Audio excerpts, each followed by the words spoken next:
Oh. Woo. What was that notification for?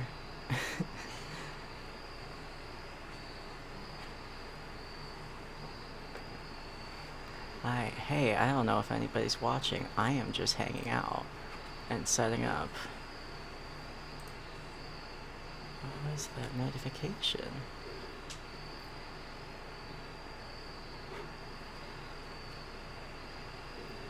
Okay, well, I am just hanging and getting set up.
Okay, I am all set up now.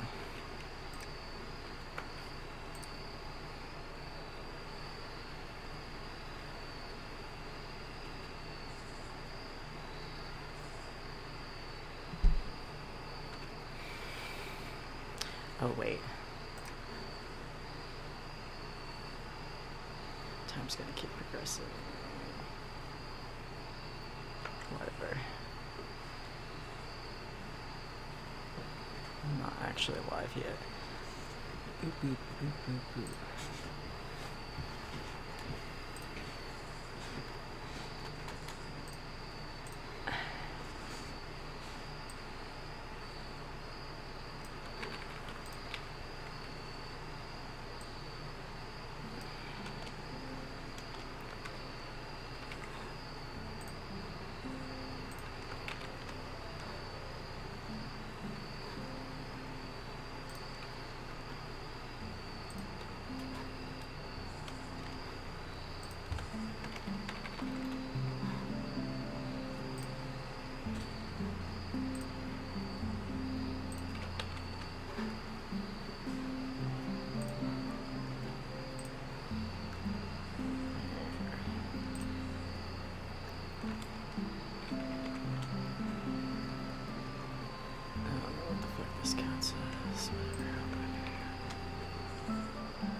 Okay.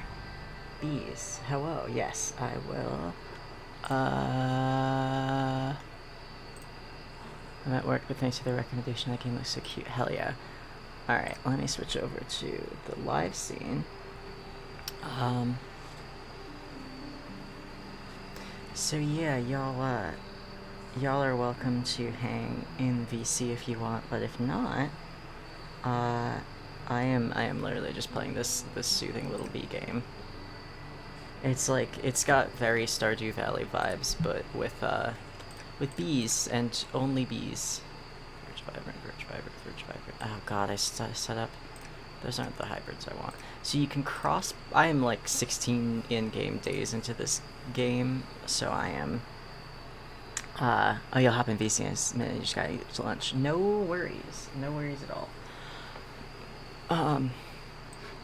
God, I might start this game over on a stream just to show like the early game, but I'm way too invested in having all of the machines that already do this stuff. I had that one open. 1, 2, you. You don't even have any frames right now. Okay, and then 1. Nobody has any frames. 2, 3, 4. See. Aha, that's why I was in the middle of extracting some honey.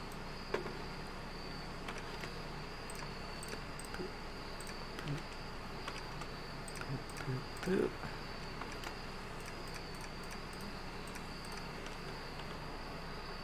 Can I has cheeseburger? There's no more room to extract frames. That'll fucking do it.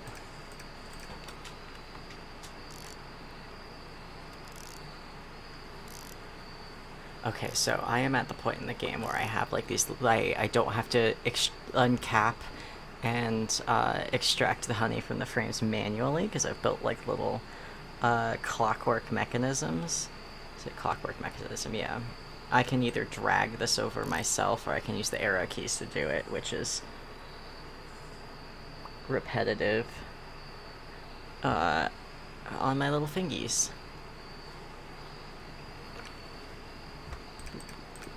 But basically you build little frames. They have durability in the apiaries, and you can crossbreed bees. Forest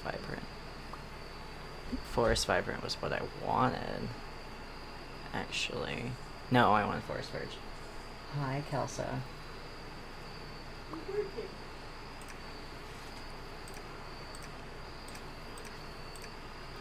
Let's go over here. Common.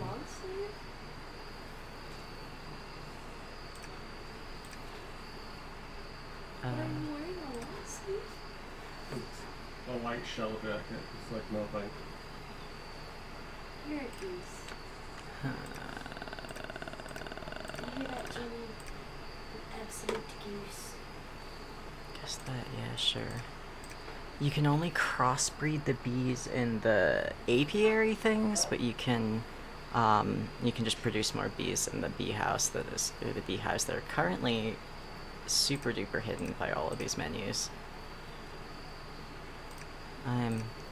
Oh, also, so this game is like definitely totally built off of somebody's experiences with games like Stardew Valley, because there's a bunch of things you can do that like improve on Stardew Valley, including but not limited to I can target specific menus, and then I can like I'm holding a shift right now, and these will just go right to the menu I've targeted.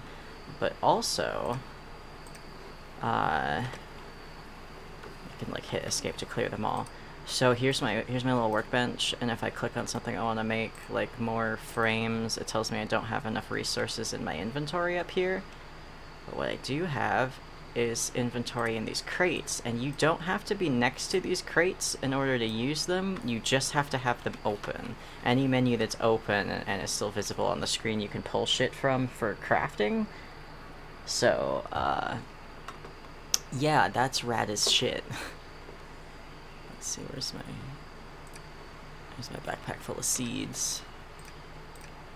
Deep jars. Okay. You go in there, and there's like definitely an amount of inventory management in here. I'm not gonna lie to you about that, but it's like inventory management that I don't mind, because you can. Oh shit! Oh hey Jack, I am streaming, which means Discord has helpfully disabled the sounds that let me know when somebody's joined the voice chat. I didn't know that. I do have like a little display up in the upper left that shows like who's in the call though, so it's not a total surprise. But yeah, this is a little game that is sort of like Stardew Valley, but it is about bees, and yeah, A lot about it, and I wanted to check it out. So, Yeah, it is a free demo, and I put the link to the demo in like the little, there's like a little oh wait, no, it's not showing up right now. Let me drop that in the text chat. I think I still have it pasted. Yeah. All right. Okay, yeah. There's the link in the Twitch chat to the demo, and I think I linked the demo and the announcement post in the server. But it is a free demo. Highly recommend it. Somebody I was following on Tumblr really recommended it because they were having a lot of fun with it, and I just decided to download it on a whim because it was a free demo, and I am now obsessed with it. This color scheme looks like I am in love with it. It's just so pleasant. Like, I don't know if and or when the music is going to kick in, but that's also, like, it's very relaxing. It hits somewhere between Minecraft and Stardew Valley. I'm enjoying it a lot. Okay. So I'll make some more glue first. I do wish I could hold down shift to craft faster. I have to individually click, which is going to be fun because I have like, I'm gonna make like 99 glue right now.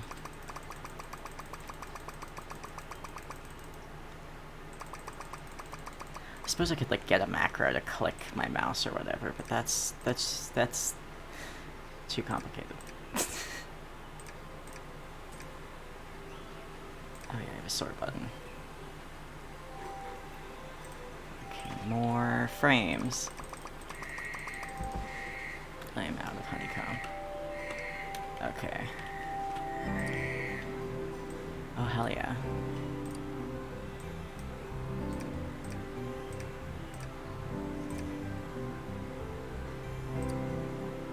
So now I've got a bunch. Let me look at chat real quick. Mine Valley, if you may. It is a little Mine Valley.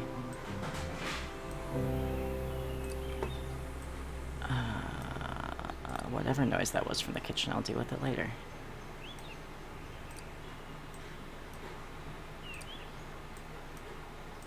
Oh shit, I need to put that in my inventory.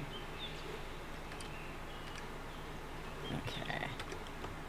Boop, boop, boop, boop, boop, boop, boop, boop, boop, boop, boop.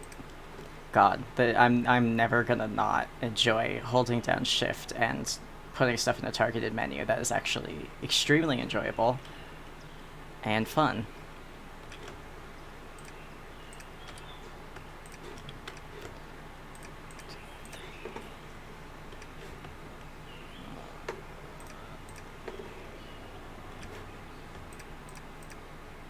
Like, it feels a little bit more hands-on than Stardew Valley, if that makes sense, but it also is definitely still a resource management game. All I know about clicking is when Markiplier played like a furry dating version of Cookie Clicker where a furry streamer in game looked exactly like Markiplier but as a tiger. And overnight he set up this code thing so he could continuously click overnight. Markiplier. I don't know how I would react if I found out somebody made a furry dating sim with a character based on me in it.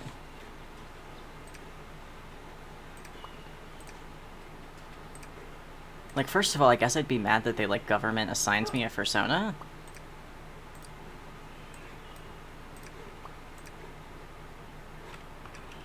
Because, like, I technically have a persona, I just don't talk about it. Oh, that's not a queen. I have another frame. You don't have any bees at all. I can fix that. Verge, vibrant, forest, common. Let's see what we get with this.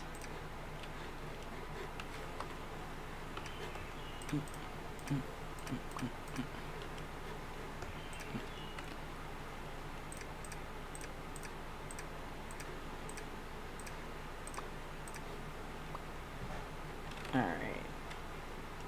And then I'll just take all of this so this doesn't fill up too quickly. Alright, let's go check on those bees. I was crossbreeding. So this is the whole I will admit I am at the end of the demo here. I have done a lot of this stuff in the demo. When Markiplier is Markiplier. When the Markiplier is sus. I had his April Fool's video where he was singing Christmas songs downloaded until he showed his centrist beliefs and I deleted it out of disgust. Dude, I'm not gonna lie. Markiplier going, like, full centrist on, oh, we should all follow PewDiePie, like, was just... Markiplier doesn't owe me some rando anything, despite all the warnings I've tried to give him about the gangs in LA. And, like, it's a little frustrating to see somebody who's, like, supposedly making, I don't want to say wholesome content for children, but definitely content for children. Like, at this point, I think if he's unaware that his audience is children, what the fuck are you doing? And he goes and he publicly supports a Nazi sympathizer, let alone a Nazi, on his children's content. And then the children are like, this is an okay person to support, because Markiplier, somebody I look up to, says it's okay. Like, dealing with children is a pretty significant responsibility, and that, I don't know, YouTubers are not taking that responsibility very seriously, in my humble fucking opinion. I do hope the LA gangs jump him in Minecraft, which is a thing Markiplier does. Okay, that was me looking at chat. Also, hello, Daft. Thank you for joining us. So yeah, I am in the, oh, I need to actually have this in my inventory to get these bottles, whatever. I've already done this part, but, so I'm pretty late in the demo, and I've gotten most of the things, except, basically the demo ends when you breed all these types of bees, and I have only gotten one of them. So, I am currently screwing around with breeding bees, and you can do that with this, where, okay, so this is a predictor, and it'll tell me what I'm likely to get with different queens, and you get a queen by putting, one bee in the top input slot and one bee in the bottom input slot. So this is a forest verge bee, this is a verge bee, this is a forest bee, so I got a forest verge queen. Shit, I took that out. I just got a forest verge queen by putting a forest one here and a verge one here. And now it tells me that if I breed enough of these, I will hopefully eventually get an undiscovered bee. It has Punnett squares. If you are a Punnett square enthusiast, hey, I know how you get a queen. It's when I joined VC. Hey! Goat, misheard. Oh yeah, Goat is in VC, or listening, and Daft is in text chat. But yeah, so if you like Punnett squares, this is fun, but I am currently, I'm trying to get them bees. Oh, and also, so I have all these bees that, like, I don't really want, right? Like, I have a bunch of bees that aren't hybrids that I don't want. So I'm just gonna go down here to the rehabilitator. And I'm gonna send all the bees that I don't want anymore into the rehabilitator. Verge common. Verge forest. Forest verge. Okay. And then they will fly away. You can see them flying away out of the rehabilitator, because that's how we're releasing them back into the wild. And I'm gonna get some forest verge queens by using my beehives, because the beehives don't hybridize bees, they just make a queen of whatever you put in the top slot. So I can just, like, it's forest verge, yeah, I can just basically farm some more queens here. Oh, my mouse is too far away from my computer. Okay.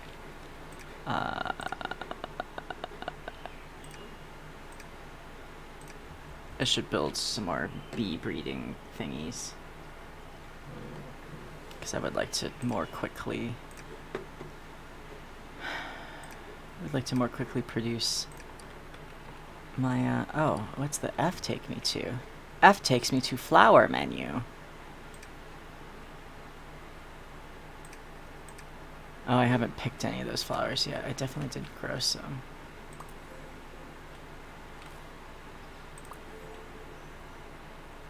And then there's one more type of flower I planted in the water down here. Yeah. Okay. Yeah, alright. Cool, cool, cool, cool, cool. I have discovered all of these flowers. Oh, they do... I don't know if these are actual names or not. They sound... Apiera sounds like... Like, these sound like actual Latin words, but I don't know if these are real flowers.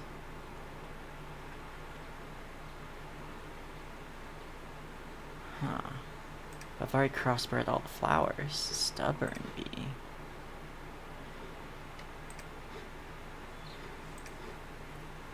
Hermit bee.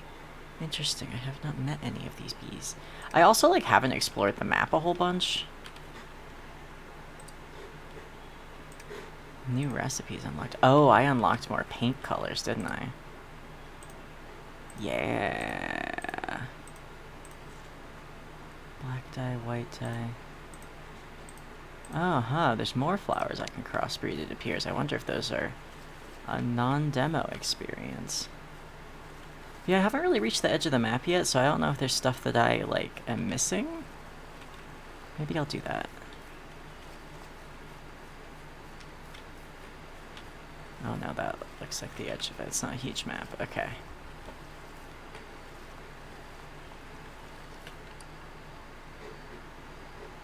Oh, that, Okay, so there's more down. Interesting.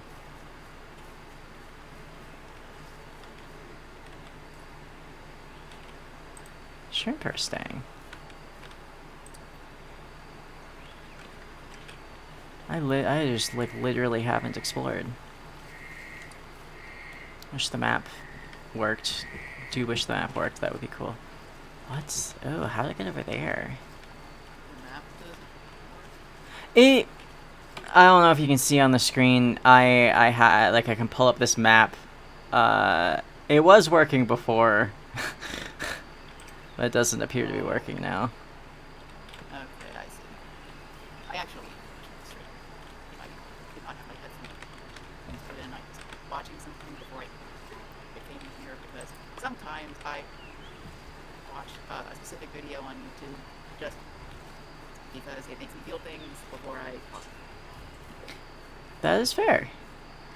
Alright, I'm gonna see if I can build some, I think I can build, like, pier flooring or something that can, like, let me go over this deeper bit, maybe? Let's see. Oh yeah, I was in the middle of some honey stuff. Let's see. This is a really cute, simple game. I really like its aesthetic. It is adorable. Get some... What engine was this made in? I don't actually know. I'd have to, let me look at the itch.io. I think it's the 8-bit could last forever style of the game. The Terraria vibes. Yeah, it's... I don't know, not to bring up the... Well, yes to bring up the Sonic Beam again. I want less games made... I want less games made by more people and less time with worse graphics, and I'm not kidding. Or whatever that meme was, like... Yeah, I get it. And the scent. Oh, you're not gonna let me. Yes, I love that meme. It's like, I don't know, not everything needs to be like 1000%, not everything needs to be like super duper graphically like one-to-one real life. Like, I don't know if you guys noticed, but Cyberpunk 2077 bombed. And I don't think that the only reason was hyper-realistic graphics, but, like, hyper-realistic graphics aren't charming or fun.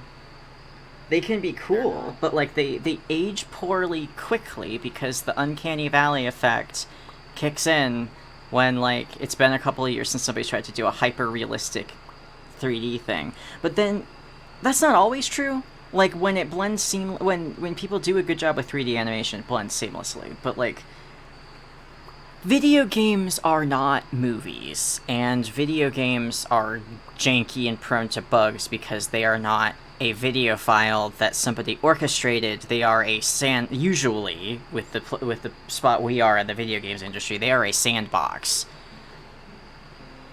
I don't know. It's just weird that like. Oh wait, are these already resin? These are treated wood sticks. Okay. There's an argument we had about design philosophy and overproduction, but you've already heard my argument. Yeah. I don't know. I agree though. Like there's. Like, okay, like that story about how Amazon tried to start a game company, and how none of the games that they've put out so far have, like, been good at all. And... Oh, tell me this story, Bucky. Please tell me this story. I haven't heard of this. That's actually the extent of the information I know. Amazon tried to start a game company. Every single game they made so far has flopped, and nobody wants to buy their games. It's a soulless cash grab, because, like, Amazon has noticed that video games make money. But, like... I don't know, there's... I mean, yes, Amazon, sweetheart, if a medium is popular, you can, in fact, capitalize off it. That's some very basic, logic, but is your product any good? It just seems so stupid. Like, they were like, oh, well, this makes money, so we should do it. And it's like, but you don't, that's not why you make video games. That's not why you make art. Like, this is a very old argument. Do you make art for money, or do you make art for fun? And in the case of corporations orchestrating a way to make art, I think that is fundamentally different from, I should move these in here. I think that's fundamentally different from individuals making art on commission.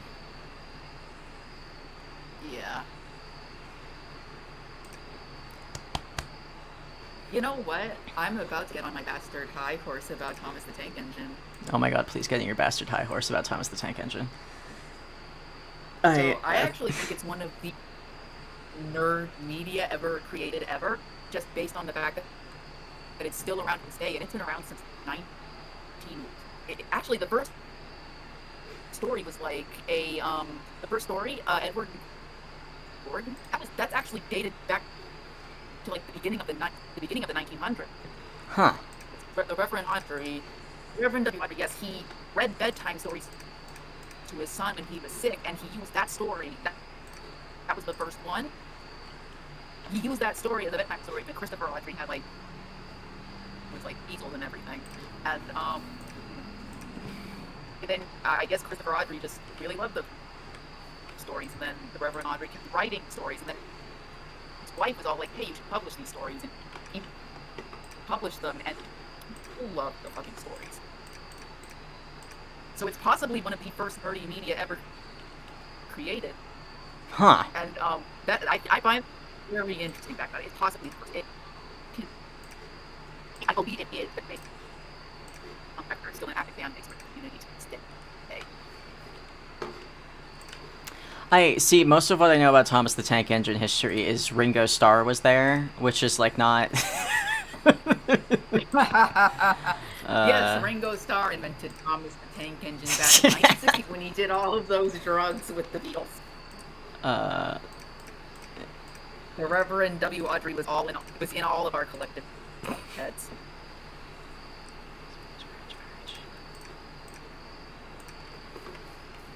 Please have a rare bee. No. Alright, I'm gonna... oh yeah, I don't know if you were here for that earlier. So, basically, I am pretty goddamn far into this demo, and I am solid that I'm going to buy this game when it comes out because it has tantalized me with female NPCs. I haven't met a female NPC yet. I'm like, give me the whammon. But the one is named Beatrix, and she is an inventor, and she made the clockwork mechanisms that you use in this game. So like, I would like to meet the like mechanically handy bee paraphernalia inventor. But do I. I simply think that women.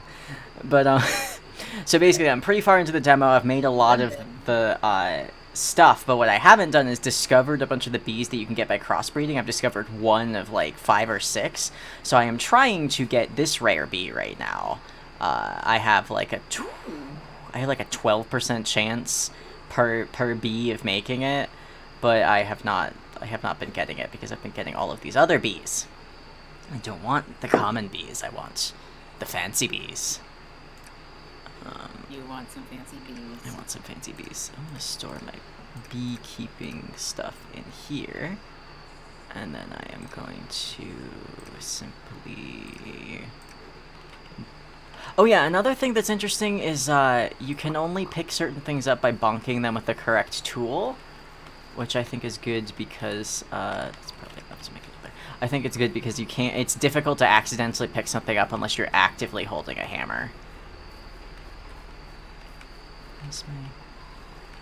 There you are. I started. Boop, boop, boop, boop. Oh no, is relaxing. Is nice bee game. Nice little bee game. Nice little bee game. It's hip fucks and bees. It's what to be? It's hip to fuck some bees. Yep, that's the thing you do in this game. Actually, I am encouraging bees to fuck, so like that. I am not actively fucking the bees, but I'm saying, hey, wouldn't it be cool if you did, if you like made more bees for me, the beekeeper? Let's make your little top bees, but you also need to get those rare bees. I want rare bees. Alright, let me see. God. I guess I'll put this over here so I have a little bit more room. You know where else you can put that? In your heart. Hehe. Hello, Discord user Frank Sinatra. Hi, it's me, Frank Sinatra. You know, the guy who sang the New York song? Yeah. It started spreading the news. I love Frank Sinatra. He's actually like a really big sweetheart. I would have loved to meet him. You know, Honestly, I only know him from a handful of songs, but his New York song, fucking, it's been stuck in my head forever. Yeah, he was actually very anti-racist. Oh, king. Yeah, we stand a king. So how's the game so far? Oh, who'd we? Your god Nero joined as well. Hello, we are bees. We are bees Like, now. Untitled Goose Game, I am, Untitled V Game. This very specifically does have a title, but yes. Untitled V Game, that's what this is. Build a bee. Untitled I sure Goose do love this bee game. Very bee. I like to think that if the people behind Untitled Goose Game, who I'm saying the company, if they were to make like a sequel to Untitled Goose Game, they'd call it Titled Goose Game, because I think that's funny. Yes, it is. Would be cute. Untitled 2 Game. Like Goose with two. Toos. Untitled Toos game. Oh yeah, that's a good one. I like that a lot. Okay, so I think about gooses like at least 7 times a day. Geese. So like, are they mean? I've heard stereotypes. Geese are so fucking mean. Holy shit, geese are mean. Dude, They will chase you and try to bite you. my grandmother, she used to live like near like a small little pond with a bunch of geese. Like, when I was like 5 years old, I wanted to like try to like physically hand some bread to some geese and they snapped at me. There was an emotion that I felt that I cannot pin. But I think it's the most primal feeling I've ever felt. Fear, probably. Yeah. How about we retitle this game to APICO and just have it where you fight a bunch of geese who are trying to eat your bees? Yeah, speaking of geese and games and bugs, y'all know about that, like, what's it called? Spider game.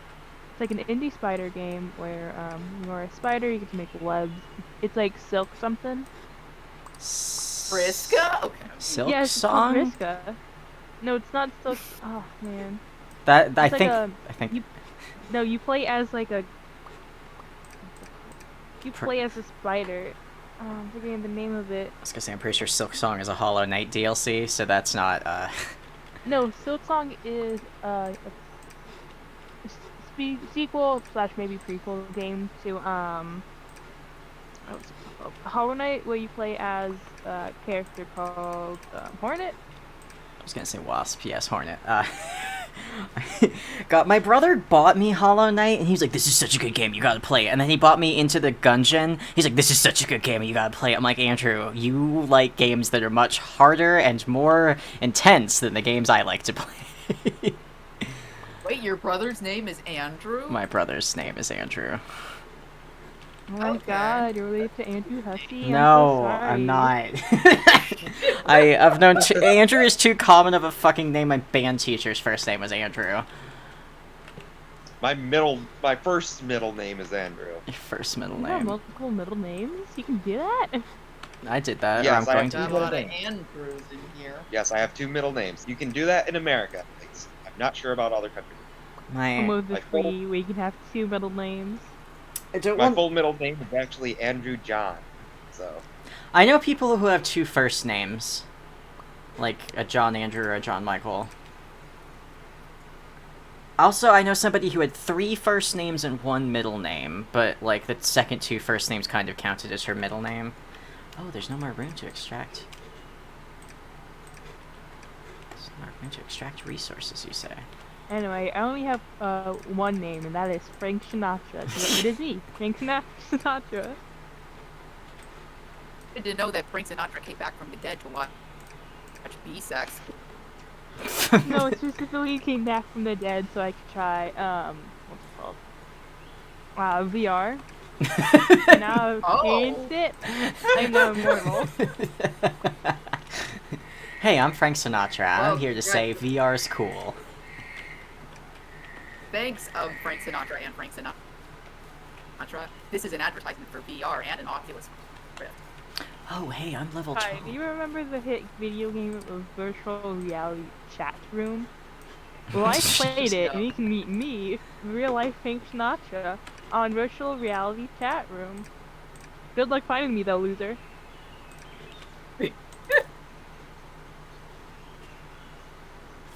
Fuck yeah, I can buy a boat now. I'm a high enough level to use this boat. On a boat, watching B-Sex. Oh, fuck yes. Oh, do you think you even do you think you've been living on an island like this entire time? Yeah, it's been an island this entire time, and now I have a fucking Ooh. boat. I'm gonna slip up all the water in the ocean so that I can be one continual island. Can you get off the island? Oh, you can get off the island. I guess that answered that part. So. Oh, it did. Bonk. Oh shit, oh shit! That's how you discover new bees. You also explore. Okay. Okay. Learn more. Oh, it's an exploration game too? I love exploration games. I say monotone. I hadn't been exploring, but I didn't realize that, like, I was only on, like, the top quarter of the map. Oh shit, so I can... Okay, so this is how I'm gonna start maybe getting Dream Bee. Interesting, this is how I'm maybe gonna get more bees. Oh shit, are these like real bee species or are these like species? Hold on, let me look it up. I don't know. Like, I same with the flowers. Like, they're using Latin oh my God. words. I think they're. Hold on. Hold on, wait. I think I spelled it wrong. Apis. I'll look up Apis silva because I can remember that. Actually, super light when video game developers use like real bee species. That's like or real like species of animal or encyclopedias. That's super cool. Okay, so Apis is the same. I don't know about the suffix. Alright, but Apis is definitely part of like the bee group. They're Yeah, this is a family, a specific family. Yeah. because like there's also They're like innate. these bee stats on the side here. You're not just discovering bees. You're trying to conserve the bee population by breeding more of them and releasing them back into the wild. All right, well that's rad It's as like hell. Pokemon then. It's exactly like There's a way. Pokemon. There's a class. Sounds Yeah, it interesting. is. Okay, I think it would be suborder superfamily and then Claude. I think the Apis title is possibly the superfamily title. It could either be that or the suborder.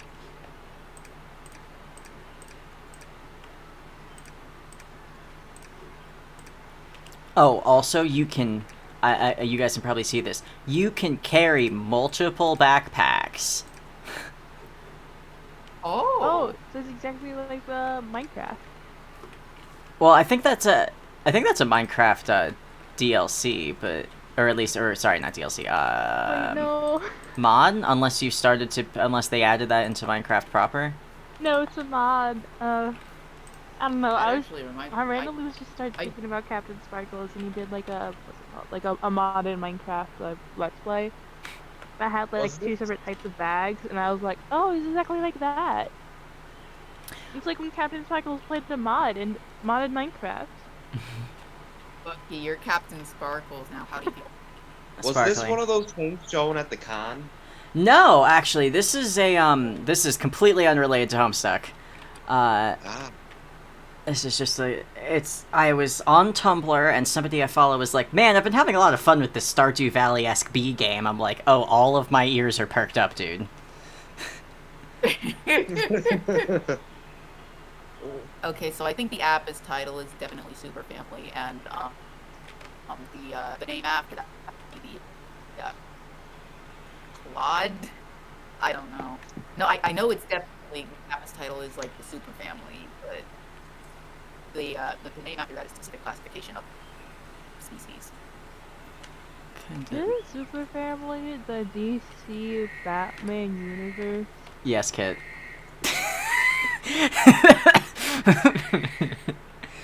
Oh, hey, Rogue's here too.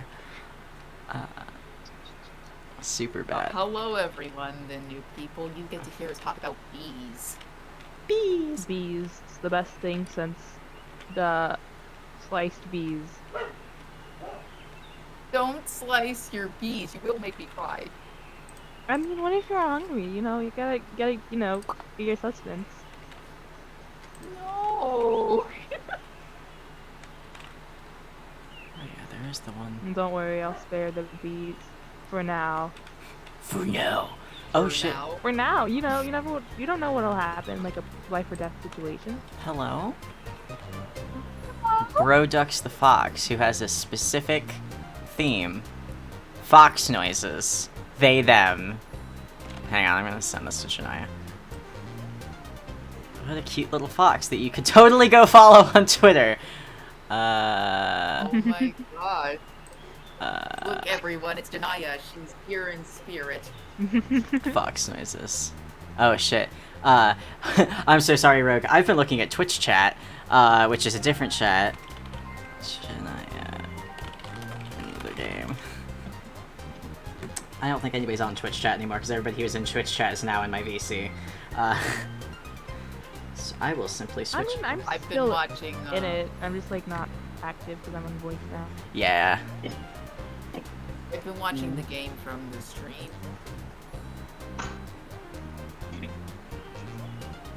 Yeah, I also do. That's like I like Eben's streams because they like see streams through Discord and also through Twitch, and like hangs with people, and I think I'd like to do more of that. Confused fox noises if you try to talk to the fox. Oh. Foxes speak English, man. Oh shit. Aw, Oh, baby. tough with pronouns. I have no idea what to stream. The fox has they them pronouns, and also the fox sells you a jukebox and music. That's so good. Just like in That's Minecraft. very good. Yeah. Just like Minecraft, you're right. No, if you think about it, everything's like Minecraft. And then there's like a what's it called? Like seeing white transitions, like blue. You know that? Mm. I can't believe Super Mario 64 ripped off Minecraft. Guys, maybe Mojang should sue. If they don't sue, I'm suing. I'm just out for blood. Alright, I'm gonna pick up. Well, typical of Frank Sinatra to be out for blood.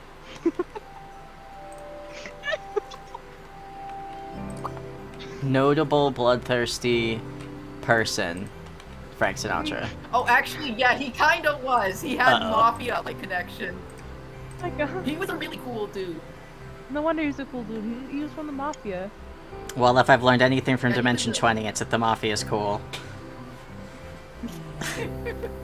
Like, Fuck's speaking of Dimension 20, ooh, y'all wanna watch Dimension 20 so bad? Ooh, it makes you guys look stupid. Ooh, watch it. If someone wants to stream it, I am free today. I've been binging the Unsleeping City, but when I finish that, I want to go back and watch Fantasy High, and maybe that would be a fun thing to watch with people. Alright, it's bitch about the Adventure Zone hours again. So, I was... I really... Anybody mentions TTRPG, Bucky, well, time to yell at the Adventure Zone. I saw somebody else... Doing this. I unfollowed somebody on Tumblr again for saying that Taz Balance was like the greatest story of all, like the greatest storytelling venture of all time. I'm like, you are absolutely entitled to have that opinion. I'm not going to tell you that you're not allowed to have that opinion. I don't want to see that opinion though. Like, it's just, if you listen to even one other TTRPG podcast with like experienced players, you're like, oh, this is what it's supposed to be like when you listen to somebody play a TTRPG, because they are comedy podcasters, and it's fine. It's fine that they're comedy podcasters, but they're comedy podcasters, which is not the same thing as TTRPG podcasters. And people keep going, wow, why is Travis so like annoying or bad at this? I'm like, it's because none of them have like, I know that they played D&D before or whatever, but when you go listen to people who have actual experience staging not comedy, but audio dramas, which is usually what a TTRPG turns out to be. Like, I literally joined the party, advertised themselves on some episode of The Adventure Zone, and so did Bombarded, and those were like, other than Friends of the I love Table... Bombarded. Bombarded is so good. Those are like my two first forays out of the Adventure Zone, and as soon as I listen to those, I'm like, oh, why doesn't the Adventure Zone do stuff like this? Like, join the party, queer protags, or at least one queer protag, interesting, deep character choices that have like consequences. My favorite useless lesbian protag in TTRPGs thus far. Inara. And then, but one of my favorite things is that after every single episode, they record another episode where they sit down and talk about what happens, what decisions they made, what decisions they could have made, what would have happened if they failed or succeeded on some roles that the DM had planned, and just like chatting about TTRPGs. I was like, wow, this is like a really nice supplement to the TTRPG thing, because that's what you'd normally do with people who are playing, is you'd like play the game and then talk about it, but they sort of section it off so you can just listen to the story, but you can get like information from experienced TTRPG players. Mm-hmm. It's very accessible. Fun fact. Yeah. Not to go on my own personal. Oh, go. All right. But yeah, Kit, I don't know if you want to say anything about Bombarded, because I don't want to like monopolize the TTRPG yelling, but I really liked Bombarded's like unique take on what they were doing with TTRPGs too. So. Oh yeah. I was watching. Oh, sorry. No, you're good. Okay. So, oh my god, Travis's DMing style just really got to me, because he's like the person who. No, I know he's inexperienced, and all his mistakes or all the things he do remind me so much of the things I've done as a DM, and it's like secondhand cringe. It's like, it's allowed, because it's very Yeah. amateur DM stuff. Mm-hmm. But the thing is, Mhm. like, people keep lauding the Adventure Zone as like the top tier of like tabletop role playing storytelling. I'm like, I actually haven't It's seen a not. lot of that, thankfully. good. I think it's died down a lot. That had a lot more to do when It balance definitely was done. died down, Travis. Yeah. Yeah. Like, no offense to Travis. DMing is hard, just in general. But also, like, it's weird because, like, I see people who like it, and I'm like, this is not what I go to for a D&D podcast. Because, well, in my opinion, you usually go to a D&D podcast for 3 reasons. One, um, no, I just want D&D. It's just D&D as D&D, and I love that. Two is, it's an interesting concept. Like, for example, like Bombarded, that's where a bunch of the bard only party, and like a Mm, bunch of musicians play in real life, and like, oh, that's interesting. that's Um, cute. There. I don't know anything about D&D, but I am very interested in playing as a bard forever. Oh god, yes. Also, Bombarded, they aren't just, it isn't just, so it's an actual band based out of Fort Worth, Texas that that they like play actual gigs. They are a band. Every single character is a multi-classed bard, so it's bard and something else. Was Yasha, Eddie, Izzard the Gizzard Wizard, and no, Eddie is a sub character of. Oh, I can't remember everybody's names anymore. It's been so long. They're all they're you like. want me to You can look it up. Yeah, they're bard and Um, something else. But there's Yashi. She is not Goliath. I almost said the wrong thing. She's Yashi, a barbarian. Or barbarian. She's a half-orc barbarian. There is Randy, who is a halfling rogue barbarian. Rogue bard. And there is Razul, a son of Dazul. yes, He is a bard. He's a bard, but he's got Eddie Izzard the Gizzard Wizard in his stomach, and that's how he has wizard powers. no, that's Randy. That is Randy. Fuck. Yeah, What? it's fine. Again, it's been a Razul, while. son of Besides, Dazul. we're just chatting. It's been literal years. Razul, son of Dazul. It's been like a couple of months since I've listened to Bombarded, just because life.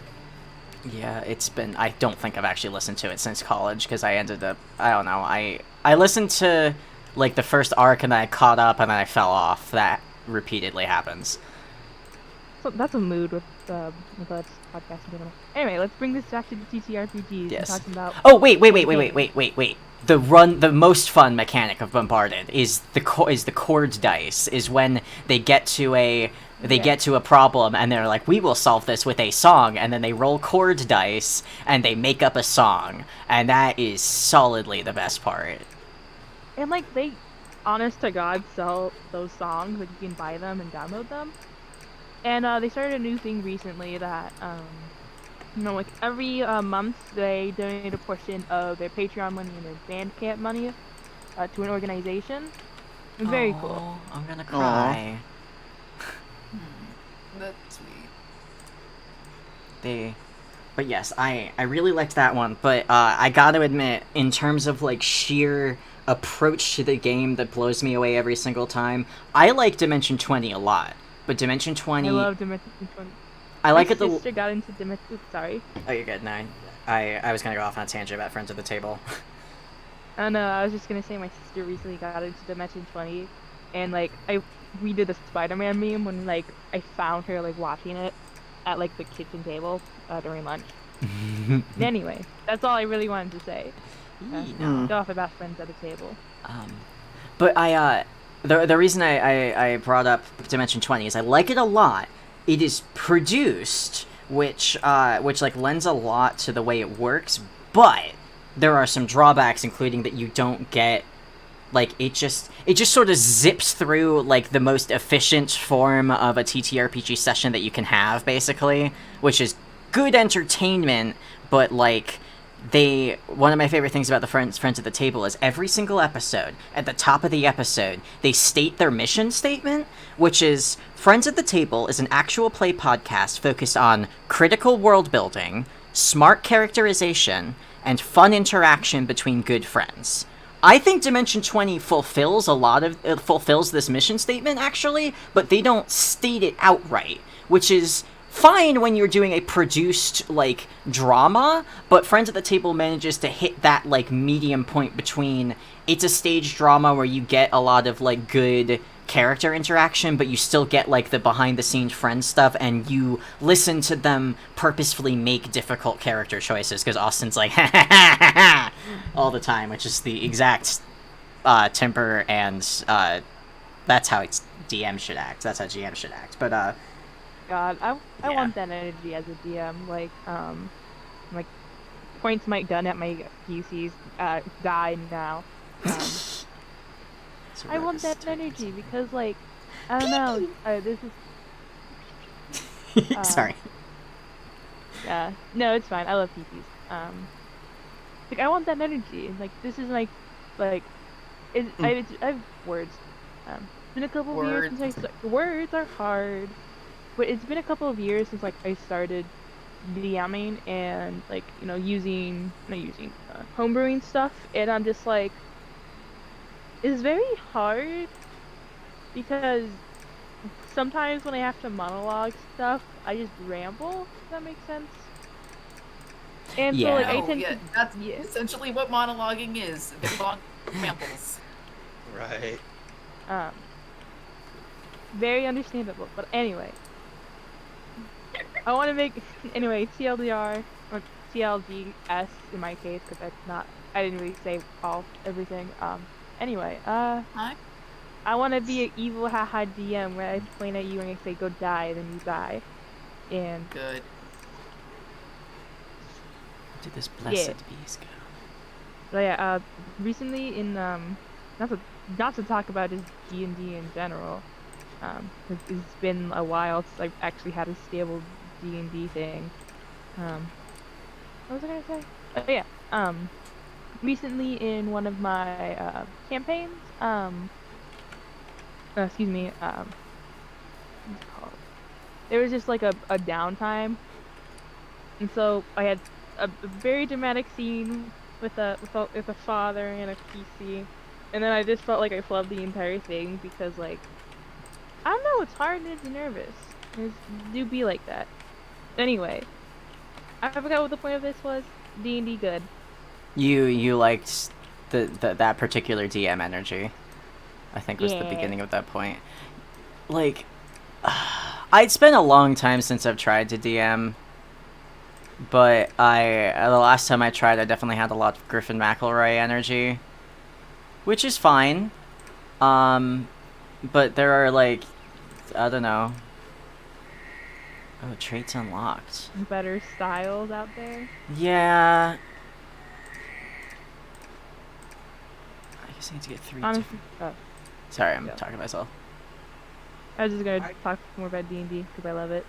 Yeah. I've not even tried to play a tabletop RPG game. Y'all want to hear a weird story I have about D&D? Yes. Of course. However, I need to pee really badly. I'm gonna be right back. Okay. So, just to start off, we pretend that we were sponsored by Baja Blast in our D&D game that I'm playing right now. Oh, I love that. I Fake, love that. fake sponsorship. So each player or I would usually pretend to like pause the pause the episode, or quote unquote episode, to like talk about Baja Blast. Like my character takes out a healing potion, but it's a can of Baja Blast. No, from Taco Bell. So yeah, that's just the start of the idea. But that's not all though. I just wanted to explain it to Bucky too. They'll be back in a moment. Hmm. Uh, yeah, D&D is fun, and I feel like not to just talk about D&D until Lucky comes back so you can finish your story walks. Hmm. But in my humble opinion, a good DM is just a DM that lets their players have fun, if that makes sense. Yeah. I've Yeah, never like played D&D yet. I want to. I, I'm going to be honest. I really, really want to like DM something in here, but at the same time, I am busy. I already have like a couple of other sessions going on, and I feel like I die if I have to like take another one on. At least at the moment. Maybe in a couple of Yeah, months, I'll be like, hey, does anybody here want to play a Curse of the Frost Maiden with me? But I don't know. Maybe.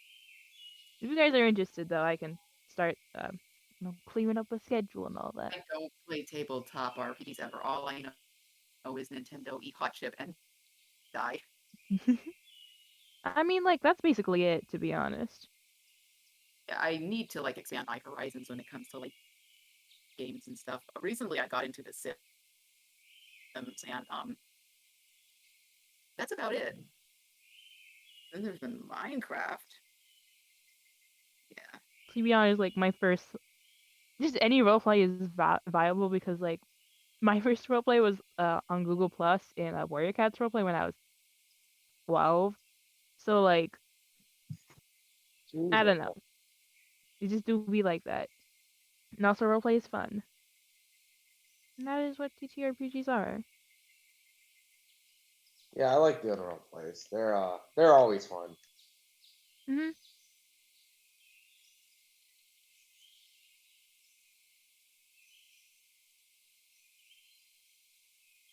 So, bees, am I right, ladies? bees. Bees. Bees, am I right, gentlemen? Bees. Hmm. Bees, am I Bees. right, for those who do not identify with ladies or gentlemen? Oh, this one is actually me. Hmm. Bees.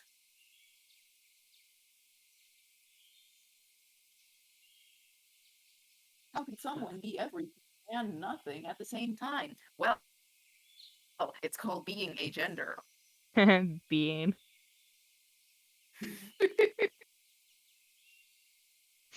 Hey, do you guys mind talk about Pokemon Sword? Don't look. I would love to, but also I do not have positive opinions on Pokemon Sword. I don't like it. Oh, it's okay. I don't like it either. Yes. I like So, the world building, but also like I don't want to play it. It's such a slog. uh, I basically think that it's just worse solo level. Is it a sin to say I haven't played Pokemon, any of them No. yet? No, not at all. You're actually very lucky. The supply has been the same for 25 years now, so you're really not missing anything. If you play Pokemon Red, Blue, and Yellow, you'll basically get the same experience as playing a modern Pokemon game. I don't say that as a Except it's compliment. easier, just slightly easier. Oh yeah. Newer Pokemon games are a lot easier than like the first generation. Actually, the hardest Pokemon game ever is a GameCube game called Pokemon Coliseum.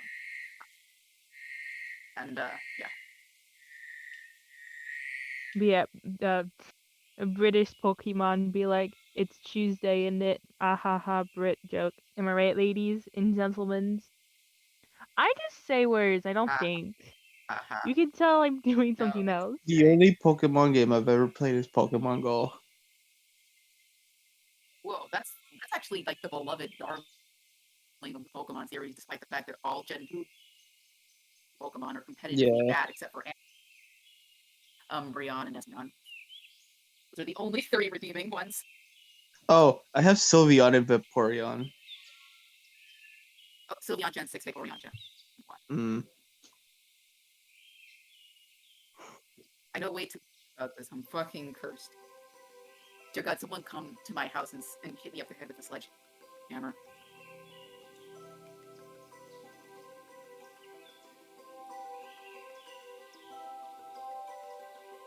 So disappointing because you can tell that Pokemon Sword and Shield were originally intended for the Nintendo 3DS. Like there are so many fucking cut corners in that game. It's like fucking incredible, and it's just super tragic because like if Pokemon did not have like 1 year of development time between each game, the series would not be in the position that it's in.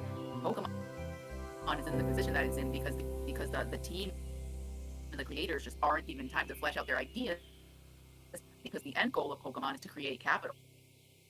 Like the majority of Nintendo's profits from Pokemon Go on merchandising sale instead of the games for the original draw, And I don't think which I think the series so much. that's like just like a Pokemon problem. Like You're right. It's yeah, not a Pokemon Nintendo just in general has gotten more mainstream, and I'm just like, I get it, I understand. I mean, the Switch is selling like hotcakes now that quarantine happened, and like there was this whole Animal Crossing craze. But at the same time, like I don't like it. No, go back to making art, Nintendo. It. Hi, I'm back. I have the best pasta salad in the world. Animal Bucky, you know Crossing. what you should do? You should play Pokemon Red, Blue, or Yellow on, and then you should play like the newest Pokemon game. I am genuinely interested in hearing what you think. I am also interested in in showing you what I think because for those unaware, the only Pokemon game I have ever played. Oh, no, Pocket Mortys doesn't count. The only Pokemon game I've ever played No, it doesn't. Was Pokemon Go. Concurrently with Yo. Pocket Mortys, actually, because those were out like summer 2016. Also, Fallout, Vault. Fall Guys. Remember the Fallout. mobile Fallout game? Yeah, the Vault one. Yeah. That was a Pokemon better Home. game than Fallout 76, and tweet. Wow. Pokemon Go. Sorry, Rogue. Pokemon. Oh god, I was about to make a 50% off joke, and then I don't want to think about 50% off right now. Well, neither do I. Thank you for not making it. Also, Can I say something finally, that sounds? Yeah, you can go. I've been chatting a lot. yeah, the Baja Blast story, the rest of it. Yeah. So just to restart, I play with the DM, so we pretend that we're sponsored by Baja Blast, like specifically the one from Taco Bell, but we're not sponsored by Taco Bell. So we have to specifically say that it's not Taco Bell, but Baja Blast specifically, not Mountain Dew either. Like, we treat it as its own corporate entity. So, in D&D, when we have to take a break, we're like, this episode was sponsored by Baja Blast. Fucking, and then we would get like pretend to like get mad at each other for like bringing other drinks to the table or something. So it culminated into someone like being brought, quote unquote, brought out by Pepsi. So like we're being brought out by different soda brands in the middle of a D&D campaign. I like that a lot. I love that. So eventually it has also it culminated exactly. into like the big Taco Bell buying out the DM. And then we just have like mini D&D bosses that are sponsored by other things, and we had to defeat the soda. It was just super dumb. It sounds super Oh my fun. god, that's incredible. It was like fake sponsorship. This is a dumb idea. But it's That, that reminds me of the shenanigans my party goes up to. For one party, we played like a little bit more serious because we're more into roleplay. For the others, they just want to like it. It's this. They have the same appeal. It's words.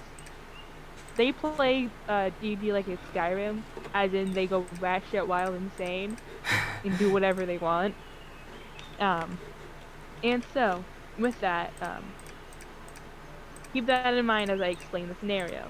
So, one day, there was one of the characters, one of the PCs, they weren't there, so we took a quote-unquote thriller arc, where basically I just like shafted like an area that I had for later, and then I moved it a bit closer to everyone, like timeline-wise, and so they went there. It was basically an underground town, and this underground town was notoriously known to be shady, and in that town there was an illegal fighting ring with like a bouncer and everything.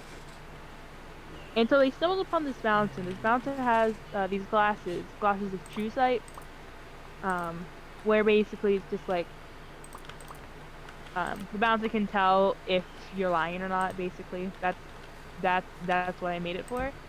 But for some reason, like my PCs took a shine to the glasses, and they really want it. And so like they try their best to like get through classes. Like, and, like for some reason I was just rolling pretty well like that day, so they didn't get it. But that's not important. What is important is one of my PCs thought, hey, you know what would be a good idea? I'm going to climb the houses in this underground town, jump from a 30-story building directly onto the bouncer, so I can knock out the bouncer and take his classes. Oh my god. It's good. Everyone was at like level 7, so no, she didn't die. But at the same time, like That's we play over D&D, so I turned on my camera. I literally counted the no, I lied. It was a 60-story building. So I counted out the dice on camera and I showed them all. And I was like, okay, do you see this? This is how much damage you're going to get. And yeah. that's one of the things I've noticed about Dimension 20, actually, is that they definitely don't start with low-level characters, because there's no way that, like, Kingston could be rolling 32s after, like, they're leveling up. I can tell they're like, the downtime background stuff is happening off the show, but, like, they are definitely higher level characters, because Kingston's just like, oh yeah, I just got 32 in insight. What does that get me? And I'm like, there's no way you aren't like level 15. God. Yeah, for D&D just in general, like the first couple of levels, you're like really squishy. Like you have like 13 hit points at most. So I get the appeal of like skipping a few levels. I did it, but like, I don't know. One of these days I'm gonna like.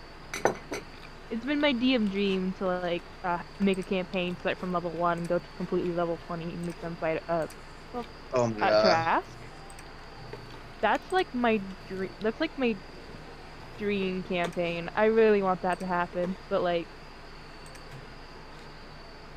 it's very hard to like keep a character from level 1 to 20. Like yeah. That is like a long-term, you are hanging out with friends who you see regularly and are going to run a campaign for years sort of scenario, which is absolutely something to aspire to, but it's something you gotta like work to set up and have people you trust and such. What if you just level up really quickly? Or that. You level up each Hey, new everybody, session. completely unrelated. Oh, sorry. No, keep going. No, you can. I keep just going said. with I said just that. So it's Well, okay. fun fact about the campaigns I've been running. No, they started out at the beginning of quarantine as like this is a fun side project I can do during quarantine, and after like a few weeks, we'll go back to school and we'll go back to our normal works, and I can work on the main campaign that I want to make. And originally, like everyone leveled up like after a session or two. Because they were like supposed to be like self-contained like stories basically. It's like the only like through line is like a handful of like NPCs and the PCs. So it's been a year and a half and everyone's at level 7 now. I mean, that's that sounds good, but also it's been a year, huh? I don't know. It's been a year and a half, yeah. It do be like that sometimes, to be honest. Oh, really quickly stupid, unrelated tangent to anything, but it's called Paul McCartney's birthday. Does anybody have anything to say? Birthday, bitch. Temporary secretary was a birthday. mistake. Tell him I have no idea who the fuck he is. Paul McCartney and the Wings was also a mistake. Oh, hey, we're delivering pizza! Hey, can I Oh, have I gotta go get breakfast. Have a good time, y'all. Yeah, thanks for hanging. Bye. It's been wonderful. It's been That poggers, actually for they reminds say. me, I ordered food, so I just be temporarily non-probable. But I will eat myself. God, this is The kind price of living in EST. My lunch was an hour ago. I It's 11:29. I just ate the best pasta salad in the world, TM. Because it's orzo, lemon zest, lemon juice, olive oil, basil. That's really it. That's just kind of it. I could eat it forever. It is the best thing in the world. Yes, I'm Italian. Shut the fuck up.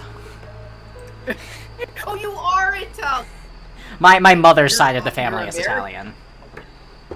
Oh, you are actually Italian. No wonder I what? You come off like a mafioso boss. Oh yeah, that's yep. No wonder you like the mafia. You're Italian. We literally got a couple of calls when I was a kid for people saying like, hey, it's Joey. I'm going away for a long time. I just wanted to let you know. And we're like, who the fuck is this and how'd they get our number? And that really makes me wonder about like what the fuck my mother's family was up to in Rhode Island. The best Oh things. my god. This Rhode Island is full of Italians. Or at least the specific part of Rhode Island my mother's family ended up in is full of Italians.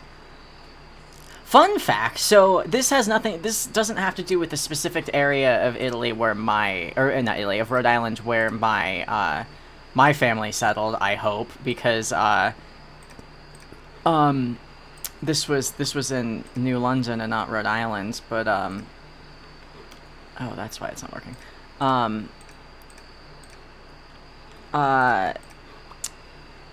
Sorry, I'm trying to play a game and talk about this at the same time. So, I'm from New England, Connecticut, and my mother's family's from Rhode Island. But I grew up in Connecticut, not Rhode Island. New London, which is on the Thames River. Yes, it is pronounced like that. Yes, it was very confusing when I learned about England. New London. Real life England. Real life England. New London also had a large Italian immigrant population, and as it turns out, the Italian immigrants from the Italian mainland and the Italian immigrants from Sicily did not get along because the Sicilian immigrants were mostly fascists. So that was fun to learn. And my mother's family is from Sicily, but they weren't the ones who settled in New London, so I don't know. I don't speak to my mother anymore, so that's not a mystery I'm gonna solve, I don't think. But that was a little... I mean, like, I'm related to one of the dudes who shot, doesn't say JFK, no, wrong political man. I'm related to one of the dudes who shot Abraham Lincoln, so, like... Shit, kid. Oh my god, you're related to John Dalton. Yeah. Holy fucking shit! That is so wild! Are you gonna keep it the truth? Look. No, I'm not kidding. God. Look.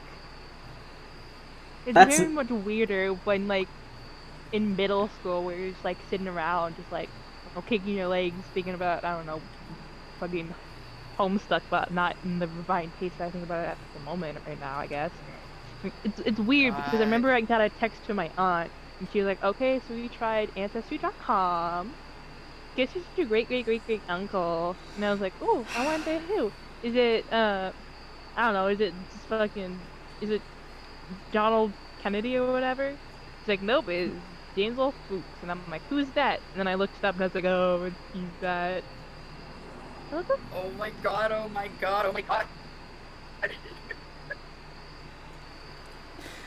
That's so fucking wild. Anyway, I hope, it's like the theory that like all your ancestor watches over you while you live or life or whatever. I hope he fucking like looks on me in embarrassment. I don't know, dude. Don't we all as leftists aspire to dethrone and attack God, aka the United States president? Yes. Yes. True. Anyway. In Minecraft. Because we are live In on Twitch Minecraft, still. you can shoot John F. Kennedy. Oh my god. Yeah. That actually reminds me, Mario Maker came out where someone made this video about John F. Kennedy and the Koopa. Both of the Koopas got deleted, but oh my god, whoever did that, DM me. Please fucking DM me. Okay. I was gonna say something and I forgot what it was. Oh, there's no more room to extract frames again. Hate to see it. Really do. Got all these bee byproducts. Gotta have that funk. Become like a bee salesman, Bucky. You're gonna turn into the problem. Gotta have that funk. You're gonna start overcharging for your bee. I'm sorry, I can't hear you all over the disco music that's playing in my head because of JoJo Funk McLovin. Oh, don't worry. I wasn't saying anything important.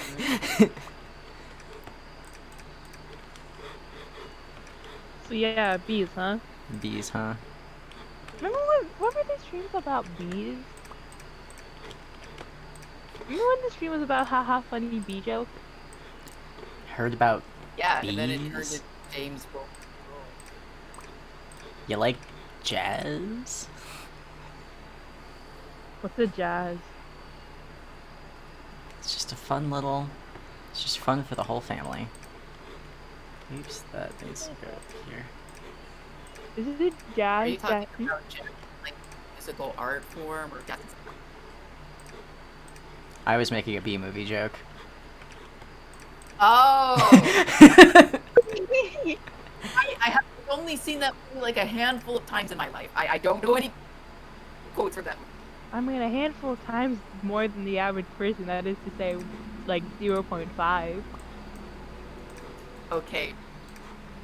So, my history with B-movie is that I don't actually care about it. I That's understand correct. the appeal of it, but if you want me to sit down with you, watch the movie, say that I love it, and join the B-movie fandom where I devote myself to learning the entire script, you're just gonna have $1 billion.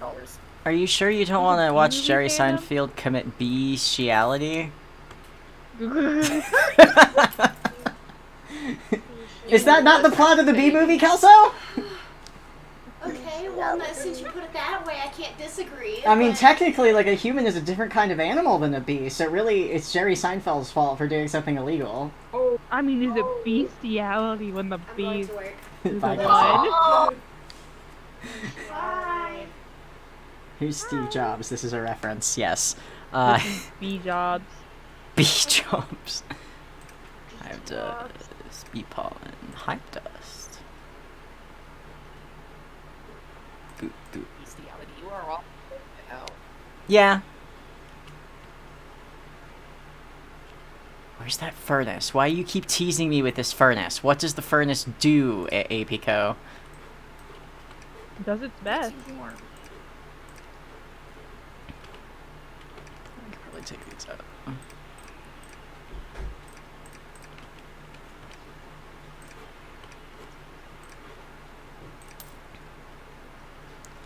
Alright, I'm making money. Do you ever think that, do you ever think Jeff Bezos stays awake at night thinking about the B-movie? Why would he?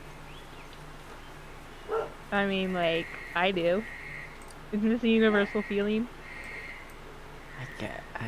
Maybe. Also, I'm sorry, my dog is barking. I'll be right back. No, I'm sorry, because I'm like reading this thread on Twitter about how Revolver Ocelot from Metal Gear Solid is actually gay. Someone someone should make a TV show off of that. Ooh. Oh my god. Have a cop be the co-protagonist. Oh my fucking god. I honestly don't know how to feel about Metal Gear Solid. I've never played it, but as far as I'm aware, people really love this game series. What I've heard of it is not really. Well, in fiction, people are bad people, but I don't know if Hideo Kojima is a dude who uncritically. I don't know if he's a dude who uncritically supports the industrial military complex. So I don't know how to feel about Metal Gear Solid. I see people love it. Genuinely don't know how to feel about it. Understandable. I'm allowed to have complex feelings about what's it called? The media. Okay. Bucky, do you play Metal Gear Solid? No, actually. Okay, I basically went on a tiny little tangent about how I don't know if Hideo Kojima uncritically supports the industrial military complex, so I don't know how to feel about Metal Gear Solid. Never played it. Don't know if I will. Yada yada yada. And it all started because I saw this thread about how Revolver Ocelot from Metal Gear Solid is gay. I mean, I actually wish people were doing this. I know that there's a huge gay Lay down! military Now! culture. Like, that's just a thing. But honestly, it's making me really uncomfortable how much like gay military men. Yeah, that we're getting. I've seen a lot of like, I've seen a lot of jokes about how like, something to the tune of like Hideo Kojima produces like gay content somehow, and like I get the. Oh, hold on a moment, but oh, sorry. I got a knock at my door. I my food. Okay. It's my food. Then I'll just set it down, and then we can talk about this. I really hope it's food. I hope it is food. I hope it's food 3. It's before. 1, 2, 3, 4. In case you mean, I don't know. That's my. Oh, damn. Oh, I need to damn. wind up the clockwork mechanism, of course. I might go cut down some trees and get some acorns to press into resin. Let me go press these logs down into resin.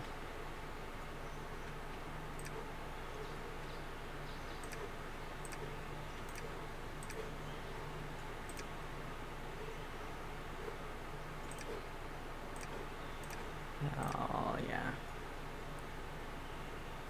There's just, I don't know, there's a lot of thought put into the way that all the different mechanisms work. Like, there aren't really wasted resources here. Like, I don't feel like I'm going, oh, I've collected all of this and I don't have anything to do with it, because, like, you can grind stuff down into resin, you can turn, like, the beeswax into glue, the glue turns into sawdust bricks, with the sawdust that you produce from cutting wood, which I am being teased by that fucking furnace. They're for the furnace, but I don't have the furnace yet. Hey, Bucky, you can start talking about Hideo Kojima now. Oh. Yeah, I don't know, I've seen a lot of jokes about how, like, oh, Metal Gear Solid's so gay, look at all these, look at all this men's asses. And I'm like, I mean, yes, but it's about Bless you. It's weird. Look, buddy, I know the huge gay military. There's a huge gay military subculture. I know that. It makes like uncomfortable, though. Like when the U.S. really fucked up things about our isn't it? Like when the U.S. Navy was like, "Hey, this is the first helicopter full of all gay Navy men to go into the air." I'm like, "Are you sure? Are you sure about that?" I think it's the first helicopter full of out Navy men that has been up in the air. Yeah, that's the thing.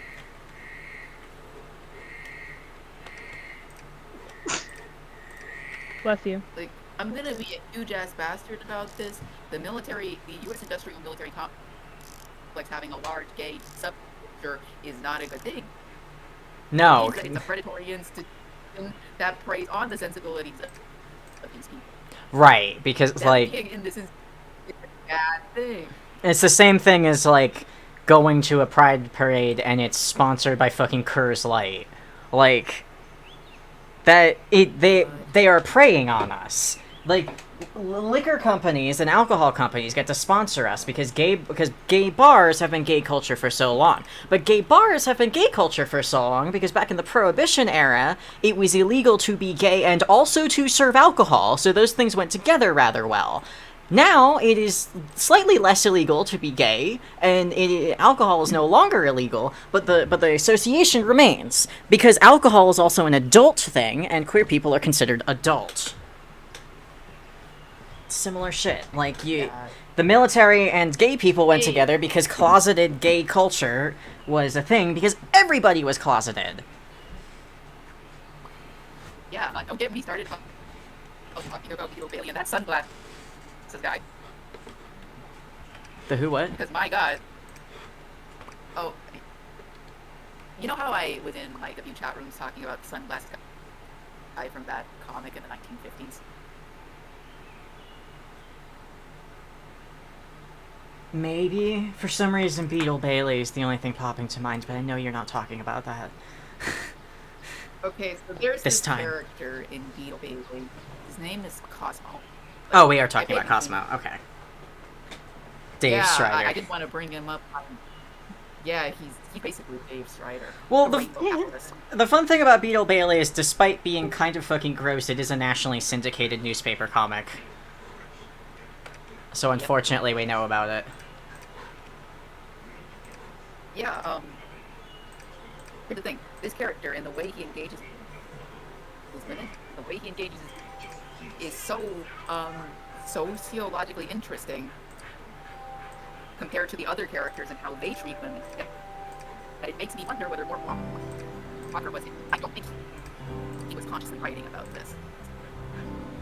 I think he had a gay friend in the military, he had around, who were out to him, who didn't understand, and he probably tormented by being a straight man, wrote about it, and simply did not know what he was doing. That is the conclusion. Not to circle back to the Adventure Zone, but I also, like, I'm sorry, accidentally burying your gays because you didn't know about the burying your gays trope is not enough of an excuse to, like, to gloss over the fact that you did that, and it's especially not an excuse to, like, bring them back as immortal whatever the fucks later. Dryads. They were dryads. Like, that's not... You get that that's not enough, right? Like, you get that that's not acceptable, and...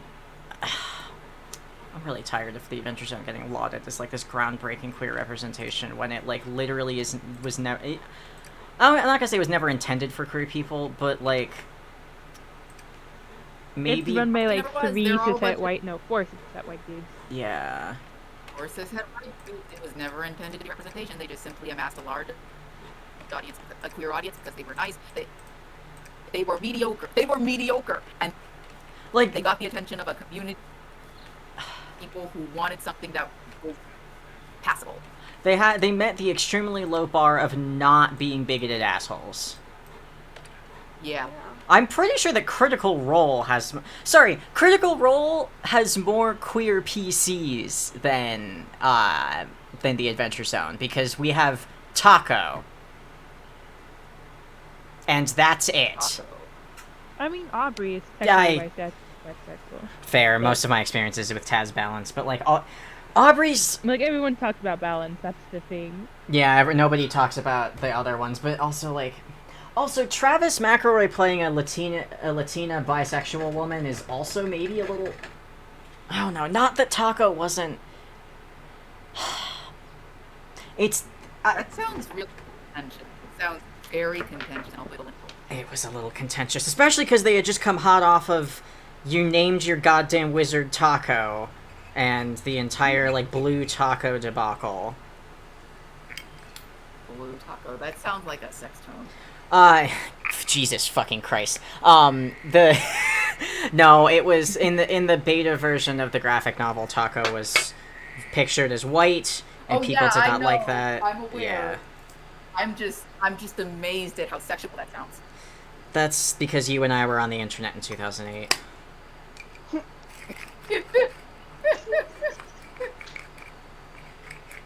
Not that I don't think some of you. Hey, why's your mouth hard? What? Why's your mouth hard? It's just, sometimes it is. Backpack. No, alright, I guess all the stuff I have. Anyway, yeah, what I was gonna say, I'm sorry. It's something along the lines of the Adventure Zone, but...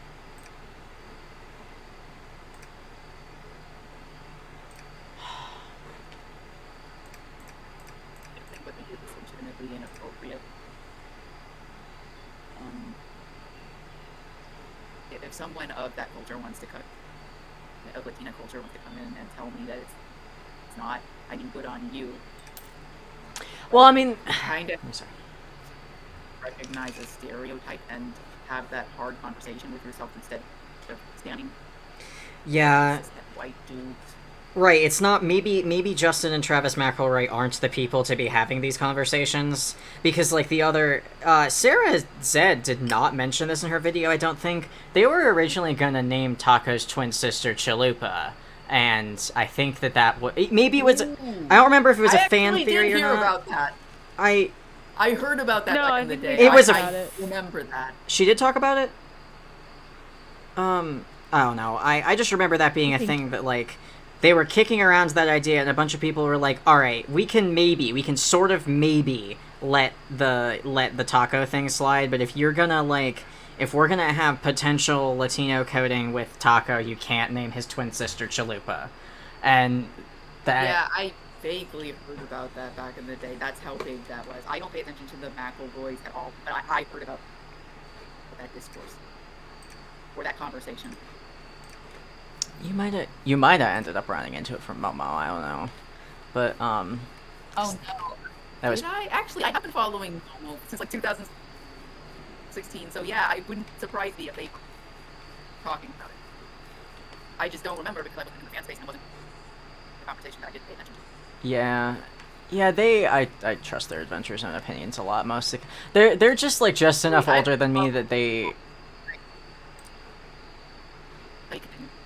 I was just gonna say, they're just enough older than me and just enough, like, more experienced with fan spaces than me that, like, when they say stuff, I'm like, wow, I wish that I had caught that when I was listening to it, because you are absolutely fucking right. Me, but with you guys. Following Momo. I've probably been following them since they had Gamzy URL. They just have, like, really developed Gamzy opinions in a time where people were not critical about the material and did not know what they were doing, saying, and it was hell. It was hell. God, I'm still incredibly grateful for you guys for not necessarily, I don't think any of you ever, like, know dumb shit, you can't say that about Gamzy, but, like, seeing the actual effects of what Andrew Hussey wrought upon real-ass people really, very quickly changed my mind on, yeah, I don't know. It's difficult to read, it's not difficult. I don't necessarily blame people for reading Homestuck and taking away the message that the author intended, but, like, not everybody who reads Homestuck is going to have the same reaction as the author. Because... Yeah, Momo and I have a very hyper-specific experience that makes this stuff make sense, and when people don't have that experience, it's just real inappropriate. Yep. Taco is Latin because of the Taco name. Yes, Jax, that is another reason why this whole situation is fucked up, is because he is a gay wizard. He's a sun elf, I believe, canonically. Yeah, he's a sun elf, yeah. He's a sun elf, but he's a character played by a white man, and the fandom collectively decided he's Latino because his name is Taco. And, to be fair, a bunch of Latinx fans responded by saying, we will take him now. You can't have him anymore, he's mine. But this is a similar situation to Gamzy, where, like, you are given scraps, and then you build something out of them, and it's much less that it was presented that way in text. I think that the McElroys sort of realized that that was the response they were getting, and maybe adjusted some things in response, but it still is coming from a place of, like, again, this is why The Adventure Zone being a comedy podcast instead of... a comedy podcast that became a drama instead of one that set out to be a dramatic TTRPG experience falls flat when it comes to representation is because none of this was intended. None of it was planned from the beginning. There is an intense difference between Allie Beardsley sitting down and saying, my character is a trans man, my opening establishing scene is on his top surgery, and he's a piece of shit. I was like, oh, yes! This is what I wanted from Taco. is like somebody who is queer who sits down and says, this is the queer experience I would like to have with my PC, and then you're like, oh yeah, oh, he's a piece of shit, excellent. I love Pete the Plug a lot. I love Pete the Plug a lot. He sells cocaine to children, and it's not okay.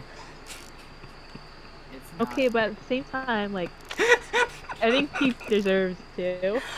But the thing is that I've known people who sell drugs to fund their transition and their surgery. Like, I have met these people. I've known people who have, like, done illegal things to survive. I know these people, and that's the fundamental difference between, like, yeah, Taco's a shitty person, and he like was ostracized from society, and blah blah blah blah. But that sort of narrative feels so much better coming from a queer person who's like lived through some shit than it does coming from a white dude from Virginia who I'm not gonna say didn't live through shit, but didn't live through the experience of being a queer person, of being a gay man. West Virginia.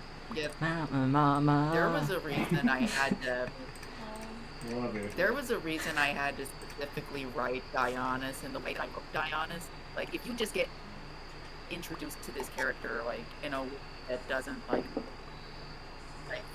you need to see him live his life, and you need to see him hurt people in order for you to understand why the things he is doing is bad, because you don't come from the same that he comes from. If you just kind of drop everything into someone's lap all at once without properly setting things up, people aren't going to get what you're talking about. Dionysus, who for the unaware is the main character of Daft's comic Alpha Halcyon Epsilon, which you can read on MSPFA. I think I recently linked it in the pinned messages in the Fan Ventures channel. I can also drop a link later, but because it's a very good comic. Dionysus is a delightfully shitty anti-hero protagonist to me, if that makes sense. Like, he's definitely not supposed to be a good person. You're like, when I was initially reading it, I'm like, oh, this guy's interesting, he writes fan fiction, and the more he, like, says words, the more I'm like, I'm going to reach through the screen and strangle you, maybe, possibly. I'm gonna keep reading, but I do need you to know I'm psychically have my hands around your neck. And but it's fun, it's good, because, like, Yeah, that's because I knew people like that. My own family was like that, and I wanted to very much write about that experience. It's demonizing the people that they were. That is a real experience that I had. Cause see, Zebra. It's also experiences and talk about that in a constructive way. Right. He's like Zebra in the sense that when I read what he says, I'm like, oh, I've met you. Oh, I know you in real life. But Zebra was also, like, cartoonishly evil. I know somebody like Zebra exists, but I also don't often meet people in real life who own human beings. And so, like, Dionysus is like an instance of, like, a character who is a shitty person, but is a shitty person in a realistic way. Like, yeah, like, his shittiness is supposed to really just make you uncomfortable. And you're supposed to be all like, I understand why you are this way, but if you keep going in the direction that you're going, I no longer be a friend. Right. He's a stinky little man. It's why Crow likes Cronus so much, just because, like, if you can sort of see in Crow's rehabilitation, well, air quotes rehabilitation of Cronus, he, like, you sand off the bit where he sexually harasses people because that sucks, and you just sort of take the bit that's, like, horribly insecure about himself to the point where, like I feel like I've talked about this semi-recently. Open Bound dunks on... I was talking about this with Robin when we were streaming the art for, I didn't record it, that's why I don't remember it, because I didn't listen to it again. When I was streaming the art for the Vantis video, Robin mentioned something about, oh god, about how Open Bound was written and released before Rachel Dolezal was outed as a white person pretending to be a black person. So Yeah. race faking was a thing that people still got like called out for, but wasn't as like big in the cultural lexicon because people weren't like willing to do that as much. I guess I think Rachel Dolezal's story being popularized probably contributed to people thinking that was a thing that they could maybe do for profit, which sucks. Even though I don't know. I don't know. Like, That's something like that did happen like recently. I think in like 2018, there's a girl that was like Vicky who was like identified as black, even though she was clearly like not black. But we're not here to talk about that. We're here to talk Yeah. about funny open tab. but You guys are gonna make me feel self-conscious about me identifying as a black person. no, it's you fine. Like, you're No, I'm one of your joking. parents. I'm Okay. Sorry. I'm joking. It's a joke. It's a really shitty joke. I'm sorry. Yeah, I'm sorry too. But yeah, so Openbound came out in 2013, pre Rachel Dolezal, which means that it like, so Openbound is like kind of firmly grounded in the context of like 2011, 2012 Tumblr specifically, which makes it weird to go back to, because like Cronus, Horus, and Cankry, mostly Cronus and Horus, touch on the concept of otherkin, which was very prevalent then. Just like the idea that you didn't, I don't know, there were a lot of people who did not identify as human, full straight up, which, I don't know, I was like, how old was I then? Yeah, I was like a teenager, and I initially thought that was sort of weird, and then I like read an article that was like, a lot of otherkin end up figuring out that they are transgender later, and then another one that was like, hey, here's all the arguments for why otherkin is weird. Now I will remove the word otherkin and replace it with trans. Oops! Looks like that's still kind of a fucked up transphobic argument, isn't it? And then I was like, alright, maybe I can just be nice to people and not have to understand them, and that's a thing I can do.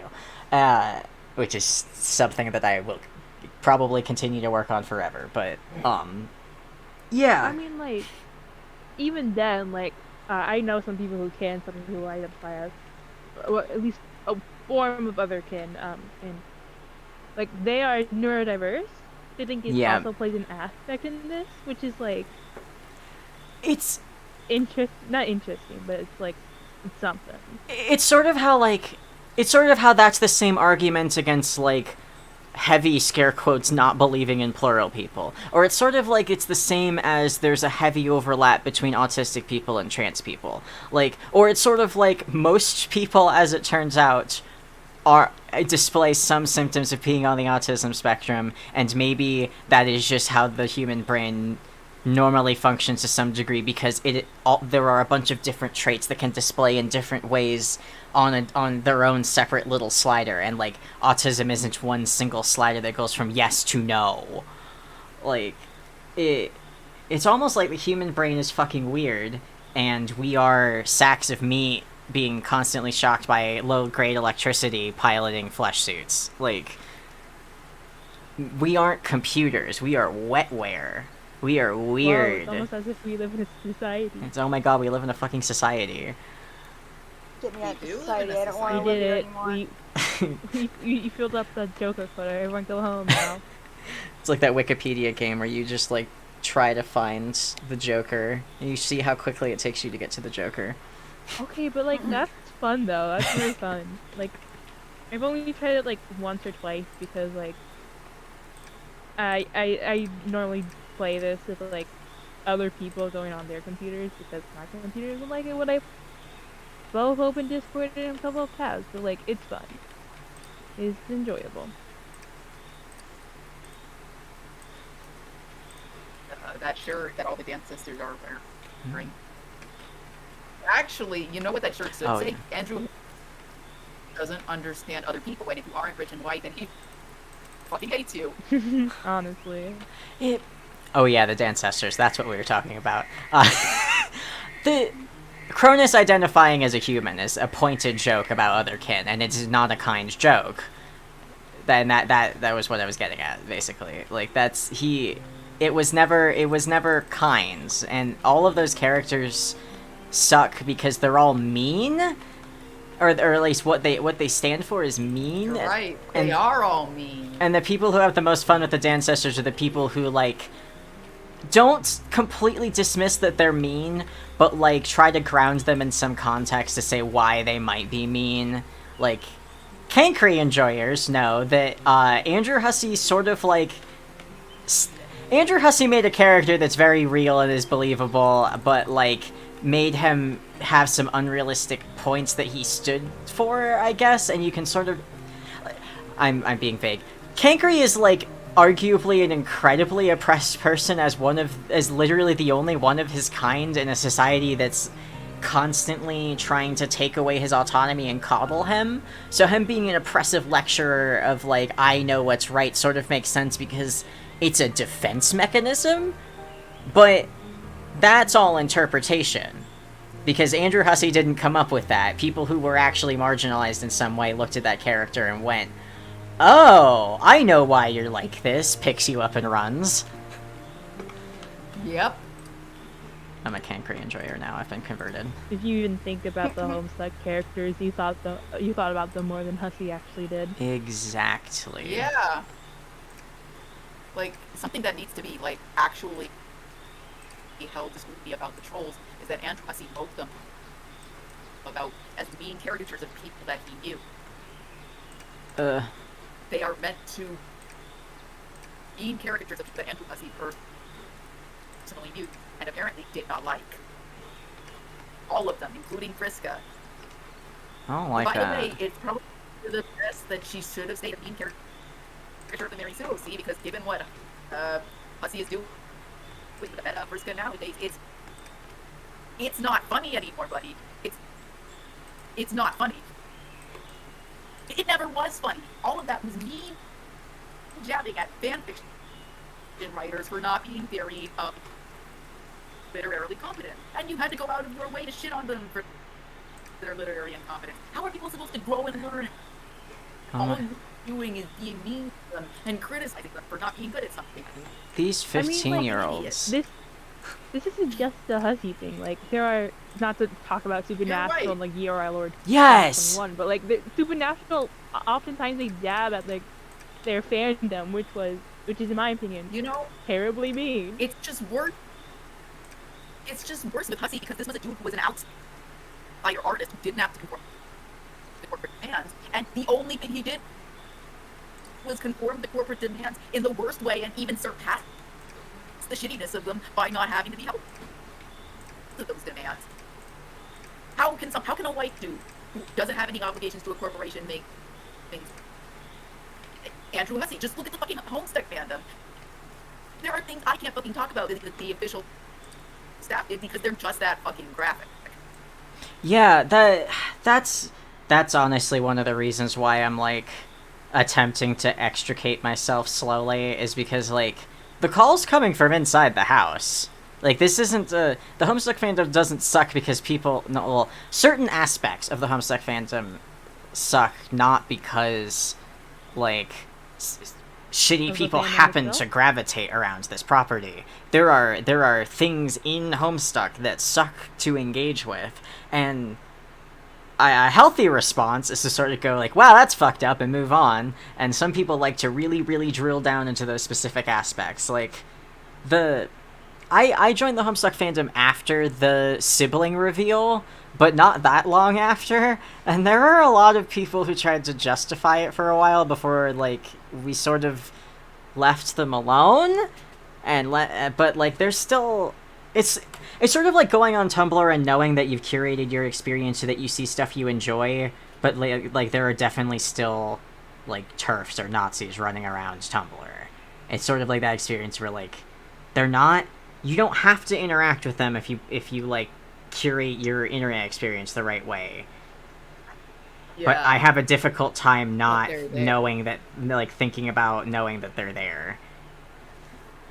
Yeah, they are there. Not to bring up Homestuck confessions on Tumblr.com, but, like... Oh, it's okay. It's okay. No one's yelling at each other because you're being very responsible about this. Thank you. Yeah, no, it's like... It's run... for meaningfully contributing to these conversations. It makes me very... All of us have had... Yeah. phenomenally well. But at the same time, like that is the closest to like the Homestuck fandom I felt like I've been in probably my entire life on the internet. And sometimes when I'm scrolling through like the blog, I'm just like, I don't like this. Why am I doing this? And it's like, it's that just what I forgot exactly what the point I was having, but that's what this reminded me of. The I don't follow that blog. I will occasionally look at it when Swims reblogs from it, although I think Swims has been on an internet break for a bit. But I don't know. It is difficult to scroll through that blog because like a lot of people send stuff in, and it is actually it makes me very nostalgic for when multiple blogs like that with different specific topics ran. Like there are a couple different types of Homestuck Confession blogs, but yeah, sometimes I read them, I'm like, did we read the same comic? And sometimes I read them, I'm like, wow, thank you, I'm glad I'm not the only person who's thinking that, and it just swings wildly back and forth between those two states. To be honest, I just go on Tumblr, not Tumblr, I lied. I'm a liar. I go on Homestuck Confessions, not Tumblr Confessions. Go on Homestuck Confessions and just like write. I like people should ship my favorite ship more, or like people should pay attention to the parts I like about it more because it's underrated.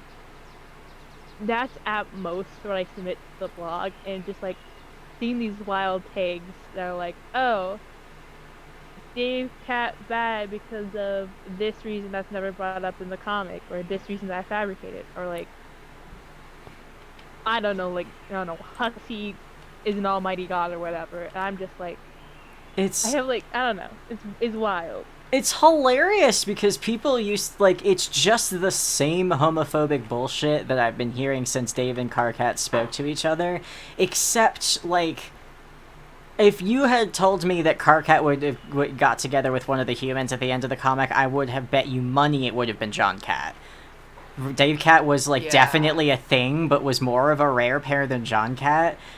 So I am genuinely surprised that like Dave Cat gets this much attention and did become canon. But again, it's the same. Like people have been having the same reaction to, but boys, why it's just yaoi bad fanfiction thing, not good in real serious comic. And it's like, no, dude, did we read the same comic?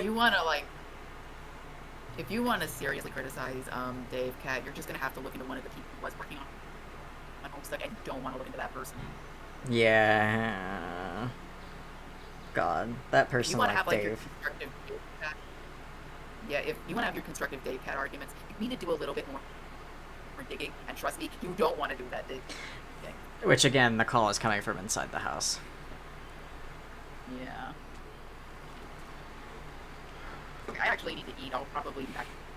Yeah. Myself. More honey. How much honey is in here? And amount. I am brewing mead. Can I have some? Yeah, let me throw it to you. Right.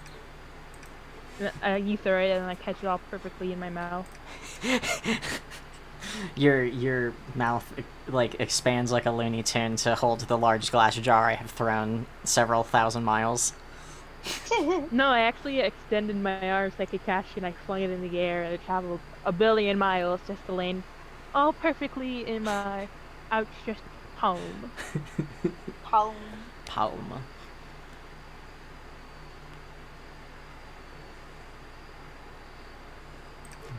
Oh wait, no. Still it's in it. Cool, okay.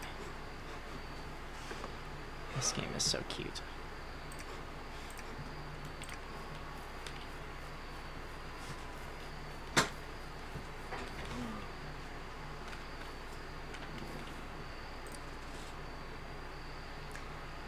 It's also teasing me because I have 1 wax canister, and I presume that I will like unlock the recipe to craft a wax canister at some point because it holds more, and I have all of this fucking beeswax. I don't know what else. When I was 5. I have all this fucking beeswax. I guess I can use the beeswax to make lanterns. Here's my treated wood.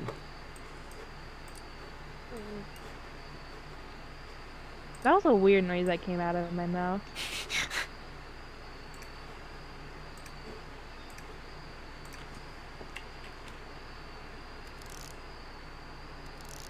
Hey, if you could make, like, words.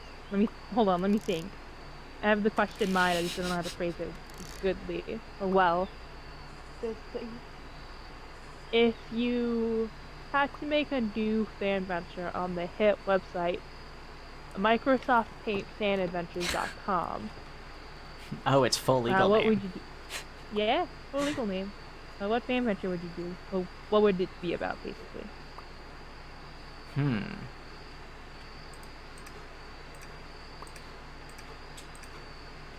do kind of want to do my comic idea as an MSPFA, but I don't.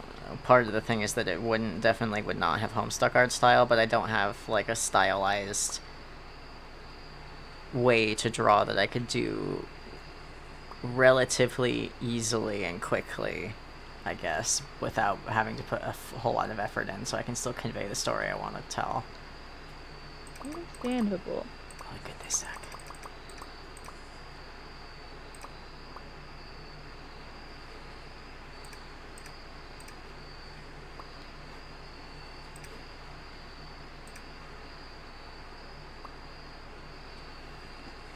I guess I can, like...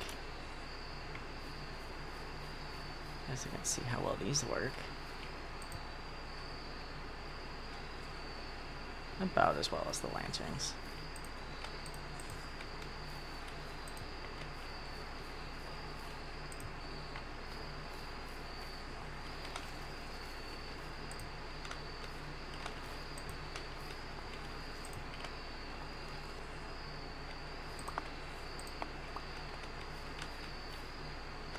Oh yeah, I was gonna build an axe so I could chop down more wood.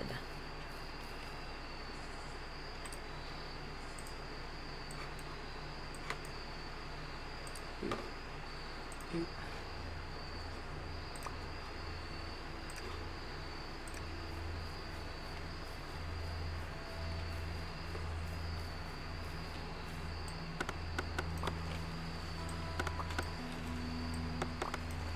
Oh, Tate. What would you do if a bug? Not bug. I lied. Is it lying when I made a mistake? No, it isn't. What would you do if you heard a knock on the door and you walked up to the door, and it turns out there is a bee? What would you do? Like a gigantic bee or like a tiny bee? Like a bee, like a little baby bee. Well, not a baby bee, because baby bees can't fly, but it's like a bee, just Like a a normal ass bee. Hold gently like Hamburg. Offer it some sugar water? Alright, the bee drinks up the sugar water, does a funny little dance, and says, "Thank you very much, Mixed Bucky Grant. I will spare you in the coming time." Oh. And then she flies away and tells all her friends about Absolutely it. terrifying. I'm glad that I won't be killed in the upcoming bee revolution. I've definitely... Hold on, wait, can bees actually kill people? Hold on. If you have a bee like allergy... a normal honeybee? Oh yeah, it's a bee allergy. I mean, I assume we don't have a bee allergy. I have been stung by bees enough times to know I don't have a bee allergy. You have to get stung at least twice to find out if you're allergic.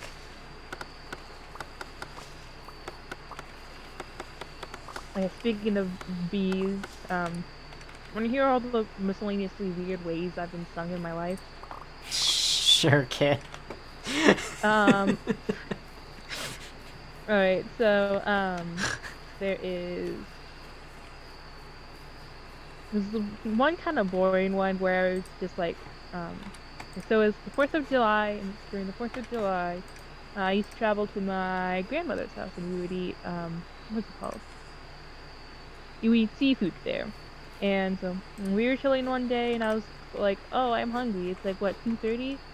I'm gonna go outside and eat a couple of saltine crackers. So I went outside. That's where everyone was, and I was like, "Ooh wee, hi, hello there, my my father's side of the family. Can I have some saltines?" And they were like, "Yeah, sure, just grab some." So I walked over and went to sit down, and then apparently I stepped on a wasp. Oh. So Ouch. yeah, I don't remember how it felt like, but I remember just yelling and standing back up, and I was like, "Ow!" You know, as you do if you get stung, you say "ow." Um, that was the first way. Do you want to know? You do want to know. You guys did say yes. The the next story I'm gonna say is the more recent story because it happened a few years ago. Sorry, I thought I was gonna sneeze. Happened a few years ago. I was out camping, and it was like more like glamping, but it was still an outside activity. I counted as camping. And here, I say pointing to my heart. Um, we were at this place and we were going to go throw tomahawks. And tomahawks are basically just tiny axes, if you didn't know. And before you can actually like huck an axe around, you have to practice with these beanbags. And so, there was like a bunch of random beanbags around, and we were practicing.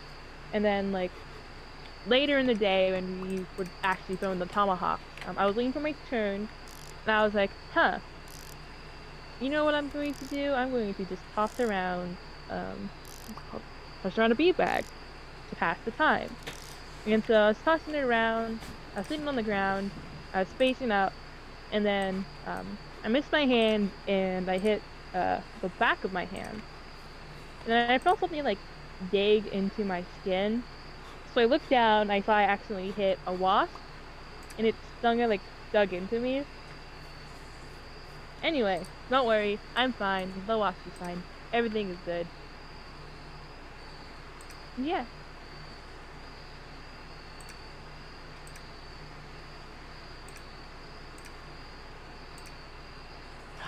I can't remember. I think I got stung once in kindergarten under the swing set, I think. I think I got stung once in our backyard, which, like, I wasn't trying to do it on purpose, but my mother had a bee allergy, so I knew I was literally going to have to get stung by bees twice to make sure I wasn't allergic.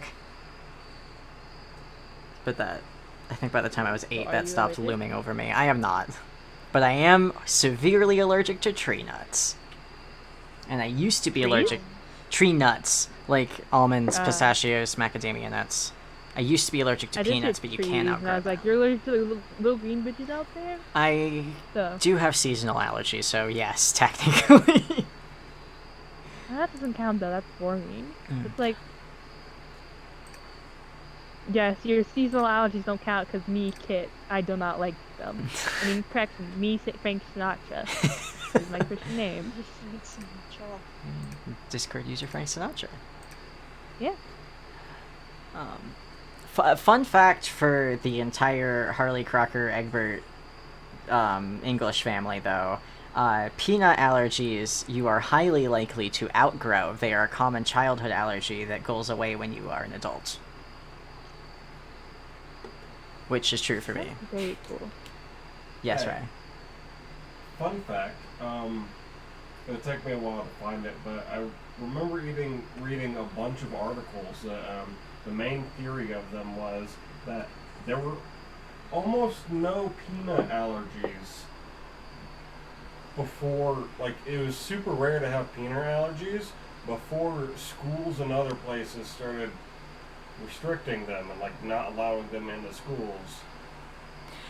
So their theory on that is pretty much the more that you take it away, the more likely it is that your body will start to develop it, so that you could actually make sure you don't get a peanut allergy or allergies like that by microdosing.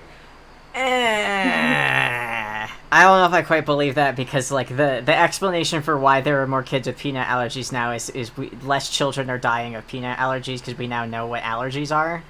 I mean, I'm sure they knew what allergies were then too. So I developed my peanut allergy when I was, or we figured out I had peanut allergy when I was 4, and that was in 2000 or so, and that. Oh, I wasn't even alive. Jesus fucking Christ.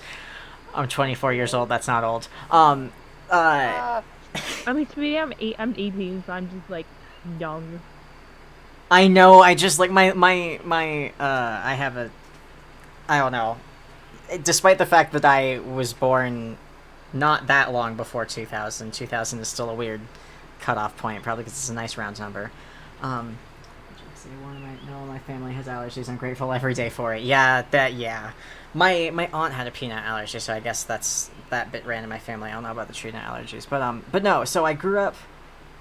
I don't know. There were definitely like peanut allergies were rarer, and my mother had to like be my mother and pitch a bunch of shit fits when I was young about like getting accommodations for my peanut allergy, and it's gotten easier and easier as I've gotten older. So I think it's becoming more of a thing. But I don't quite buy that.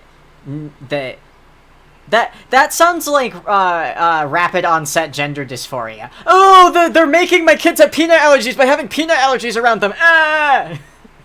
Okay, but literally just typing peanut allergy microdosing into Google put up multiple pretty good websites and the FDA saying oral immunotherapy or microdosing with peanuts is gaining increased attention and potential way to reduce severe reactions in kids with peanut allergies, and is recommended by the FDA. Yes, because that's been the way to treat allergies for a very long time. I believe that that's literally what I had to do to prove I didn't have a peanut allergy. I took a teensy amount and then a teensy bit more and a teensy bit more over the course of hours. My mother got therapy for her bee allergy by getting small amounts of bee venom that got increasingly larger injected into her arm over the course of years. I've been waiting for the opportunity to do that with my tree nut allergy because they haven't developed it for nuts yet. Like, I'm glad that they're still working on that because I've been waiting for that for like 2 decades.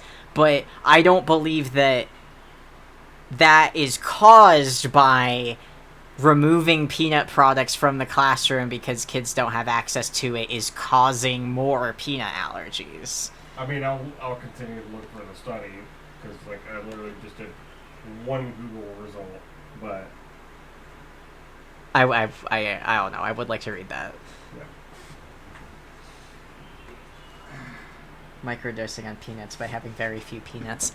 I did my food challenge, which is where they give you small amounts of peanut butter and then increasingly large amounts of peanut butter. And then at the end, my doctor was like, you should just have a couple of peanut M&Ms every so often to, like, keep the antibodies in your system. And I was sitting there having just had to take an Allegra because the insides of my ears were itching because I ate peanut butter. And I was like, I'm not going to do that.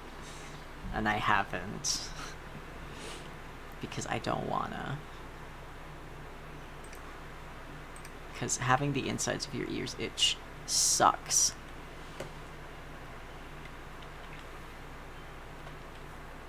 Also, I don't know if you guys heard. I hope my microphone was picking up Rye.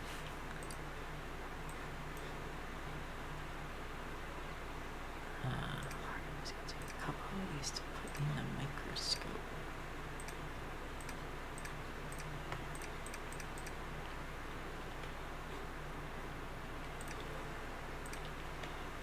Tate is farting pretty much directly. Tate is farting pretty much directly into my face. She's like sitting below me and her butt is pointed at me and the fan is right in front of her, so I'm just getting all of it. Yeah, she's so fucking smelly. I love the dog. Smelly dog.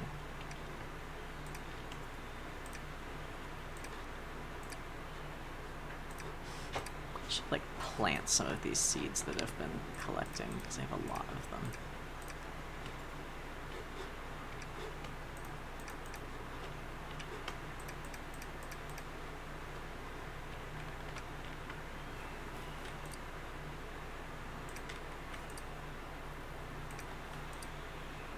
Hey, what would you do if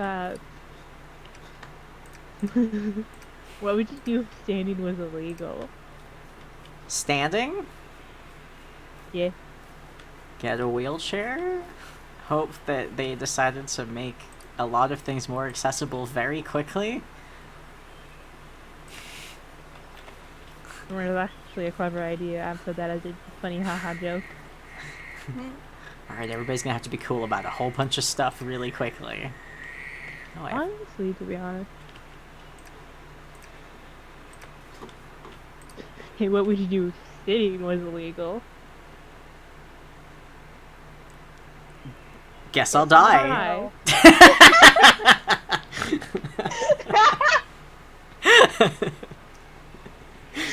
God. I mean, my legs already hurt a lot all the time. My legs are very bad, and if I had to stand all the time, that would be extra bad. Handstand everywhere. No. Lying down wheelchairs. Horizontal bike. Horizontal bike.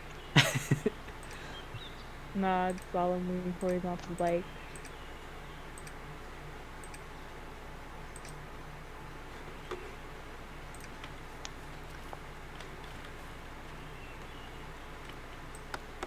Working from home in my bed, call that my horizontal desk.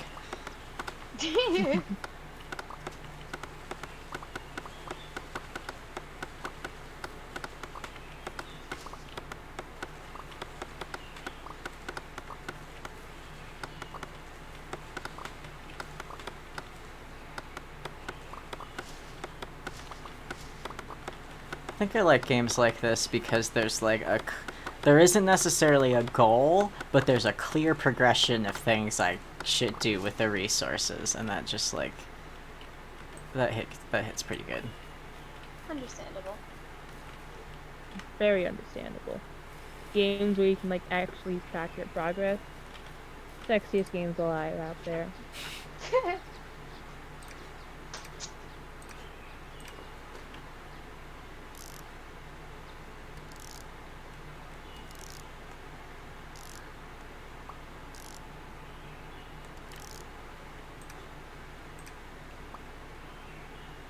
There's that Bucky contributes to Deforestation Simulator. That's literally a joke when you start up the game. Like, it's, doesn't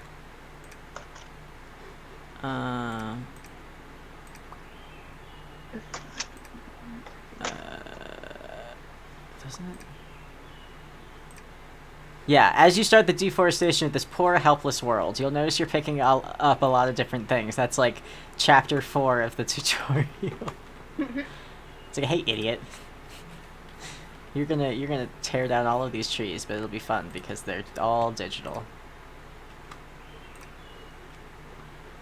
Oh yeah, I had stuff to make mead with. Or to flavor my mead with, rather. You make mead in this game?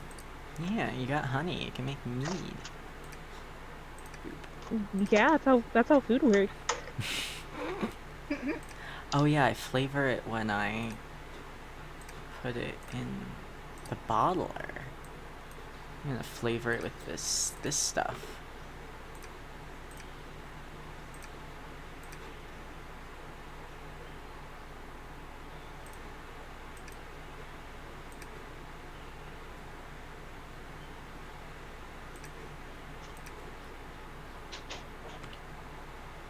Produced by Dream Bees. Ooh, it's a different color.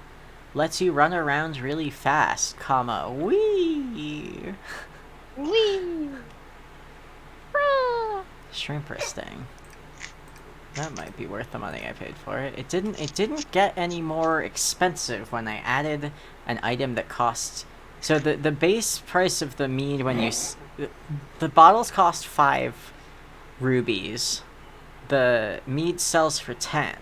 But it still sells for 10 even if you infuse it with an item that costs me 30 rubies to buy. Although it looks like it only sells for 5. It also looks like I can get these by breeding the correct type of bee.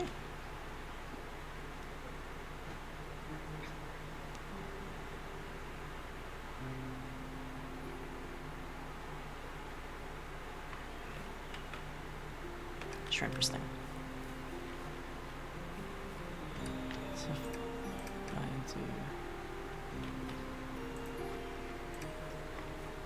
Ooh, oh. Huh. That's much faster. Ooh, speed. That is an absurd speed boost. Especially because the diagonals go faster than, going on a cardinal axis or whatever the fuck. Read some fucking bees.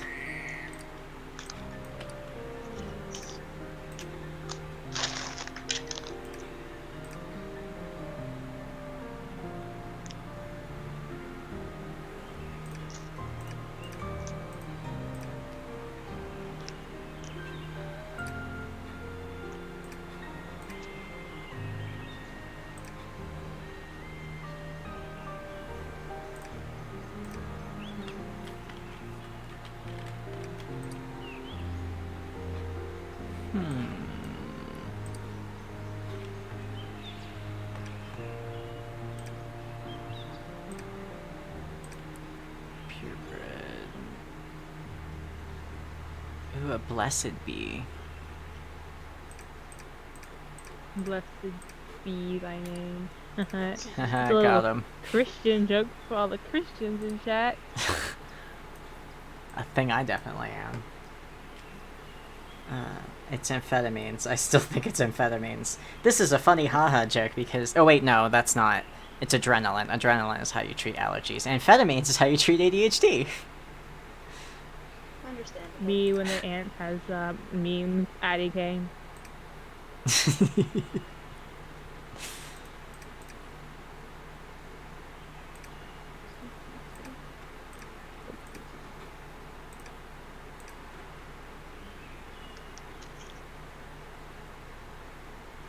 I missed. You're back. Oh, I just had this sample stuff. I'll eat the rest later. Full break. No.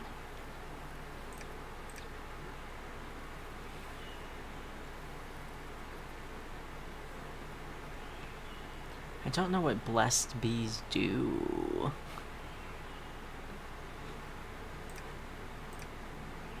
I guess I'll... You got some, short bees. I guess I'll see what happens if I... Do I get a blessed queen? Yes! Interesting. Stop vaping. Stop vaping. Hi, diabetes. That... Fun. We get a funny little raise every like hour or so, right? As long as the little beep beep is making sure you are alive, it is a good beep beep. Even if it's probably a Well- very annoying beep beep. It's a very annoying.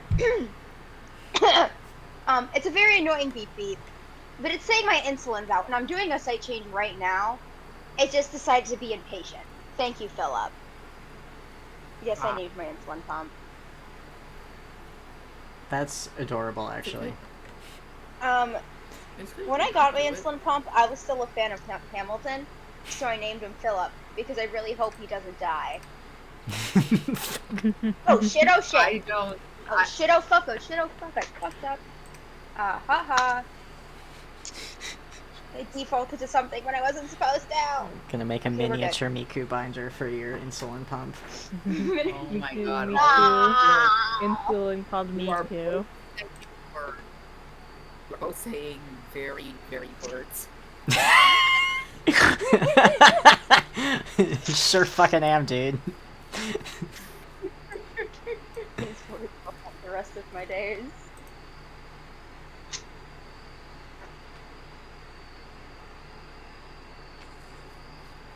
Oh, which do you Hatsune Miku was in real life? I also wish What Hatsune... would you do with Hatsune Miku in real life? That would be fun. I don't think I would meet her. I think she would be a robot, and she would look at me with those cold robotic eyes. You know, like, hi, internet user dap. Class doxes me on the spot. This is you on the spot. But she's Yeah. she was on the David Letterman show, Daft. Really? Yeah. I feel like you're fucking with me. No, she was legitimately on the David Letterman show. Why? I don't not? know. Miku was never supposed to be this big. She was just supposed to be. Okay, you know what? Here are my real Miku opinions. Miku should have just stayed one of those underground internet oddities. I can't watch poor people on YouTube anymore because she's mainstream. I have to go back on Nico Duga and find the original upload. Daft is a classical She should have hipster. just. Yeah, she should have just a weird internet thing, please. Can you please go back to that? That sounds like such a pretentious thing to say. I'm sorry. It just actually really bothered me. I mean, to be honest, I'm more glad than anything, just like Vocaloid in general. Not Vocaloid in general, but like most, if not a lot of Vocaloids, like are still kind of underground because Ogumi is my favorite Vocaloid, and I do not know what happened if she became really popular. Rogue is trying so hard to make a B cross in chat. A B cross in chat? What? B cross. That video I sent you, Oh. I watched the whole thing, but skip to like 7:58, and he does it briefly, but he goes over the old thing that I saw a long while ago that it's a little hard to find, but it's in there. Cool. My site change is complete. Now my pump will not fucking beep at me. Damn, okay. Real nice.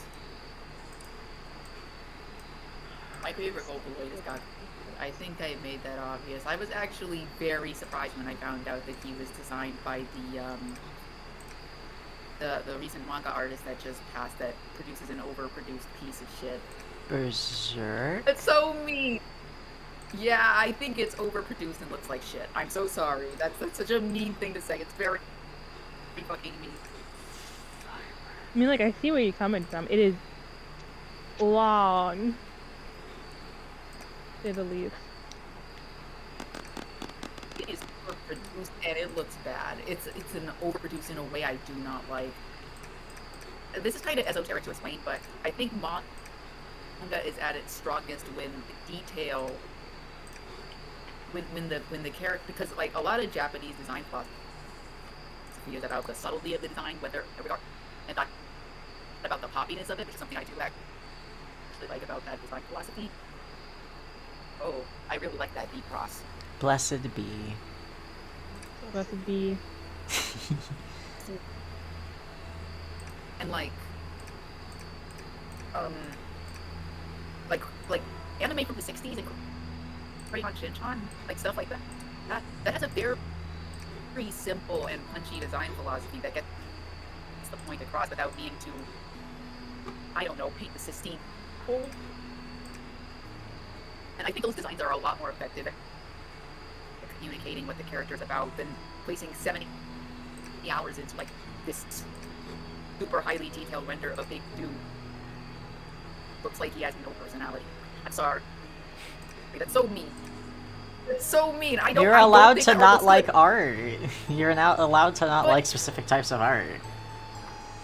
Yeah, I know, but it's so mean to say because it's like very well produced, but it's shit. Oh. It's like, I mean, that's sort of what this dude worked his ass off for his entire life and was sort of like not allowed to do anything else because he was working on this, and maybe that has something to do with the way his art turned out. I don't know if I can draw enough of a conclusion from that, but that sort of feels like if you're literally not allowed to extend your creative boundaries, you're not gonna get to. Yeah. That sounded like a tautology. You don't get the chance to, like, learn anything if you're doing the same thing forever. So you keep making the same thing forever. Yep. Another reason to leave the Homestuck fandom.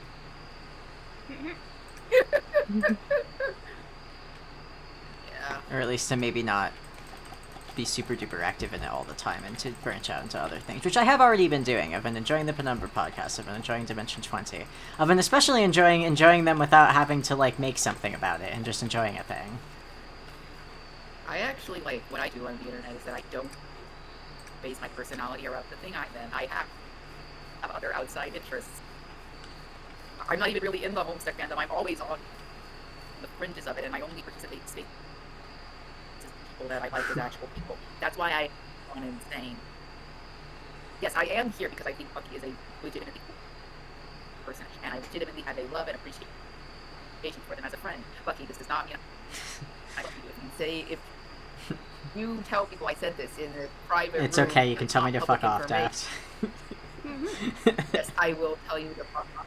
I will tell you to die. I will tell you to eat shit. I will tell you to jump off the Empire State Building.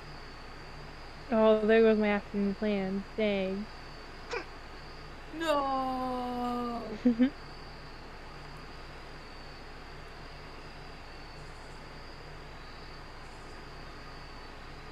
Oh, Jan is voicing somebody in a game by...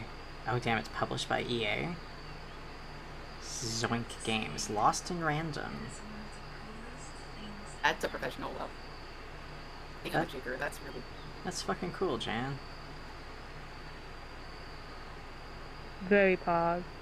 Very pog, that's what I said. Oh no, Riff... I forgot that you guys can't hear me well, and I have my hand in front of my face, and I was like, oh, that's pretty cool.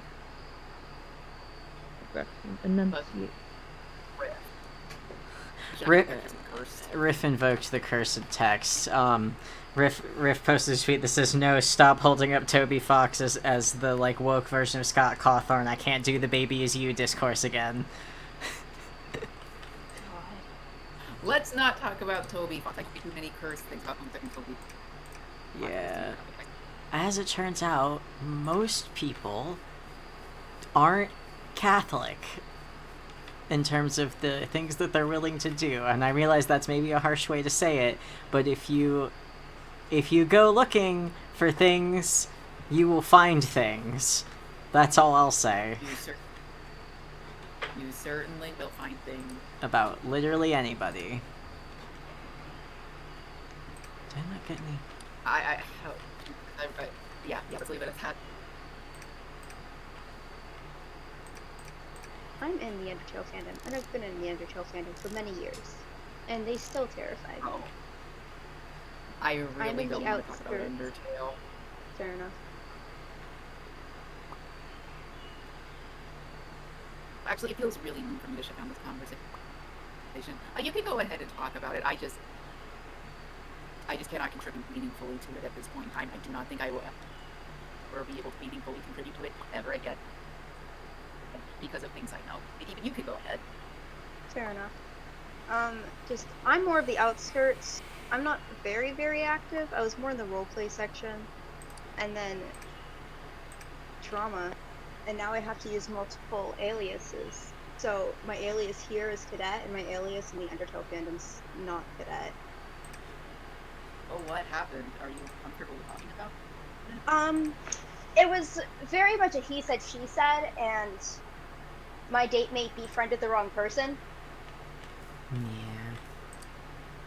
And now, if I go into a very specific section of the Undertale fandom, and there's many specific sections I know, and I'm like, hi, and then that alias, I'm gonna be very quickly kicked out of wherever I was. And I don't blame my partner. I blame the person they befriended, because we didn't know that was happening. We were just caught up in the storm, and whatever, I guess. I just went to a different section. Fair enough. Yeah, there are just sometimes you can't really reason with people. Unfortunately. Yeah. We're just gonna know people who are just nightmare sick. People who you cannot talk to, who we're engaged with, because they will drag you into that. And sometimes people really need to know this, but sometimes it's okay to tell someone to fuck off and you kick them out of your life forever. Oh, that's what we did. We blocked them, and I told my Mora, I'm like, okay, if this person DMs you, send them to me because I'm gonna be the one talking. They haven't. They've probably went on to a different friend group and started up the pity party again. And oh well. Yeah, that's actually a sure tell sign that someone is an abuser if they like rally up hate parties for Bestie, they were dating. My partner and that person were dating for a while, and they were uncomfortable with me and my partner. We weren't partners back then, but we were dating beforehand, and then they thought they were ace, so we arrow ace, so we broke up. And then they're like, actually, I think I'm Demi, and so like they got with that person, and then because we were exes, they were uncomfortable with us being friends, and I'm like, bestie, no.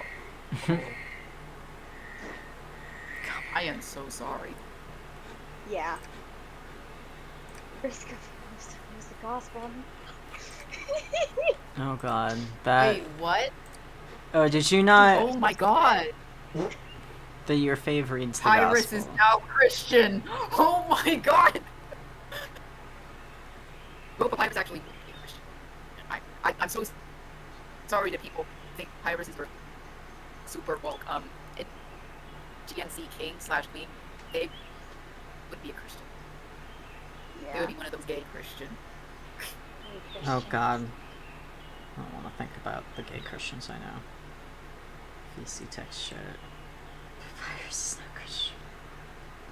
Kanaya has become Catholic. God will definitely prefer. Actually, like, I know where that image comes from. Actually, ask. They actually called my ass in the day, which I thought was pretty cool.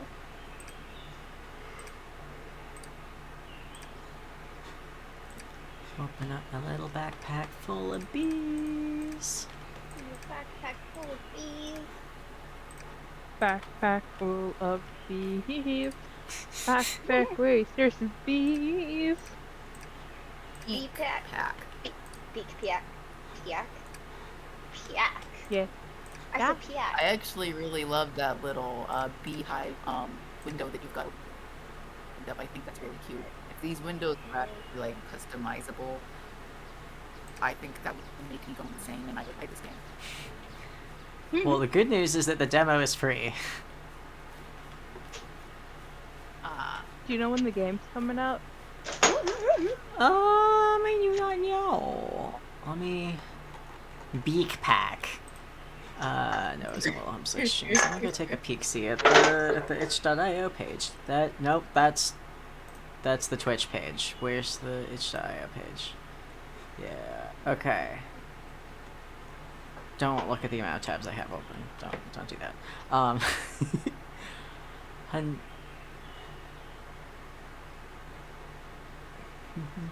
Family friendly. We're all adults here. Wait a second. Is everyone in this chat an adult? I don't think so. Okay. Everybody who's an adult, get out. 18 plus only. I got rid of the 18 plus and not rolls, but I might add them back in just because for my own sanity it might be good to be able to just click on a user and go, oh, you are not 18 yet. Because I abandoned it because we no longer have a not safe for work chat, which was fine when there were 20 people in here, but is not fine now. There's over 100. Yeah, that's fair. But there's another reason for that. Oh yeah, here's the this is a gif of the mechanics before I got the mechanized version. This is how you how you process the little frame. So you pulled this down and to scrape it, and then you dragged it over here and you put it in this little spinny thing to uncap it. It was very cute.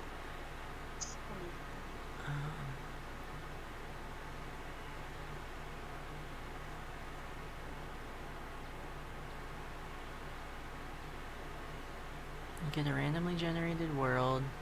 APICO is created by two brothers inspired by their love of old Minecraft mods, casual and crafting games. Yep, the Minecraft backpack mod is definitely an inspiration for this game. Cool. They want to make something relaxing, intriguing, and semi-educational. Just don't think about the water bees. Elliot builds nice things and Jamie makes sure he breaks them. The water bees. Hey everybody, let's start talking about the water bees. Would water bees exist in real No, they Discuss. don't. Next question. Huh. So they've been working on this for almost a year now. They're For what content there is in this game, I think that is rather impressive. Okay, Yeah. sorry. They'll be donating a portion of sales towards national and international beekeeping charities. Game Maker Studio Very 2. cool of them. It was in JavaScript, Game- and now it seems to be being made in Game Maker Studio 2. And they... That's interesting. So the devlog, they released a demo last August, then a second demo December. They switched engines, and they released their third version of the demo a month ago, and have been steadily improving it since then with like 5 updates in the last month. This is probably pretty close to release. Maybe. I don't know. Chat with us on... Oh, yeah, and then, so they don't have a Discord, they have a Guilded, which is not Discord. It's another IRC chat thing. I've had the window open for a while. Oh, wait, I already have that. Where's you? Yeah. I haven't... Nope, that's not it. This is it. Transguys.com was a different thing. Transguys.com. That is a website where you can learn about... Yeah, I was reading about the history of... Oh yeah, a brief history of FTM trans civilization was what I was reading. Nice. But yeah, this is their server. I haven't joined yet, but it's here. They have like a... Guilded seems to be like a combo Discord forum sort of situation. So I don't know, I might go either post in there or say I've been really enjoying this game, because I have really been enjoying this game. But, wishlist us on Steam. Does it have a... Planned release date 2022. Am I logged in? No. I probably have already wishlisted it then. So yeah, it's gonna come out next year, looks like. Free demo... Yeah, I don't know. Very cool. Yeah. Suggested more like this: Slime Rancher, Stardew Valley, Factorio. Yeah, that sounds about right. What are they doing on Twitter? Hey, have you heard they're making a Slime Rancher too? I think that's pretty neat of them. Slime Ranch 2? There's gonna be a Slime Ranch 2? Yeah. It was released. It was Nice. announced during this year's E3. I wish Flappy Bird would come back. I wish Flappy Bird could flap forever in video game heaven. Oh my god. You've heard of fishing minigame, now get ready for fishing game. Oh my god. I would honestly... Making a fishing Year of Our Lord 2021. Now that's a check.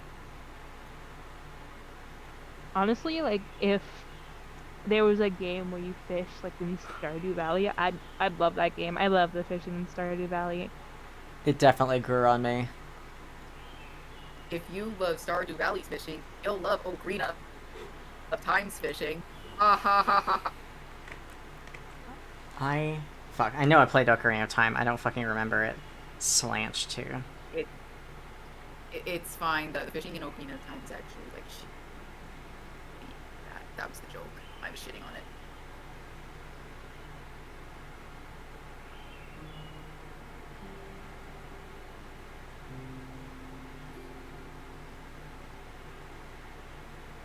Oh man, I love when people with one tweet from 2014 request to follow me on Twitter. One tweet from 2018 and one like of like a really not safe for work thing from 2 days ago, and that's it. Damn. They're following 984 people, and it appears as though most of their followers are bots. That's gonna be a no from me, dude. I actually very much like being able to quest followers. Is that what? You're an internet celebrity, Bucky. Oh yeah, me and my fucking 198 Twitter followers are an internet celebrity. For tens of people, possibly even 11s. Aw man, I wish I was 11. Oh my god. God, okay, I'm actually gonna like quit out and open it back up again to see if I can get the ding dang oh shit, I should have switched to there. I'm gonna see if I can get the map to like actually load, because it's really frustrating me that it's not.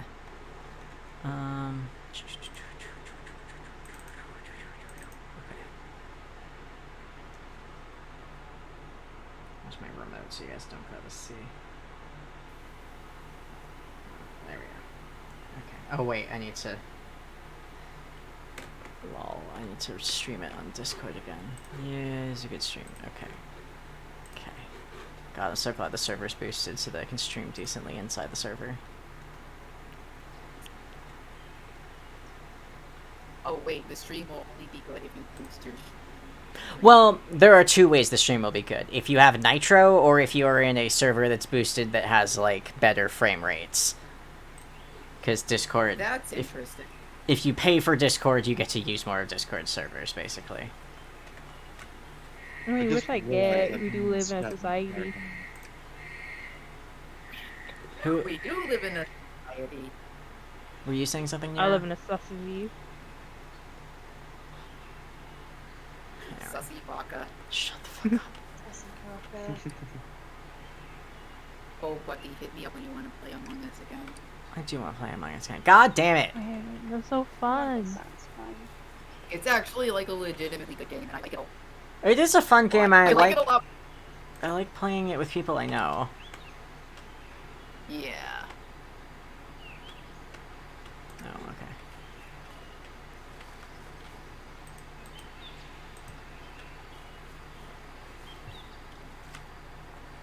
You live in society. I live in a pineapple under the sea. Got him. Oh, that reminds me. I keep seeing news about these reboots, and the only thing that's going through my mind is Steven Spielberg told you guys that if you want reboots, why are you doing this?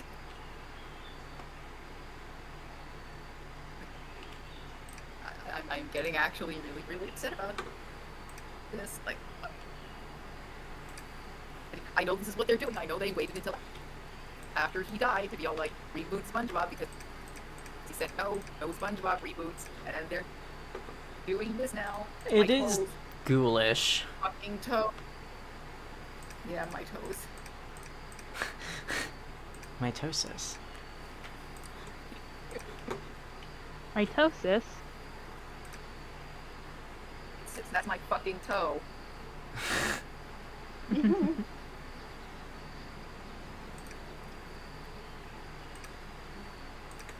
guys remember that meme? Andrea is the powerhouse of the cell. To be honest, no, I'm sorry. That's just an old meme from a long time ago. That mitochondria was the powerhouse of the cell. Oh, the mitochondria is the powerhouse of the cell. Yay! I learned that in freshman biology because one of the kids yelled it out. I did. It's a funny meme, but it's also like, wow, we all we all have the same Pearson textbooks. That's kind of fucked up. I wonder how European and outdated sciences are.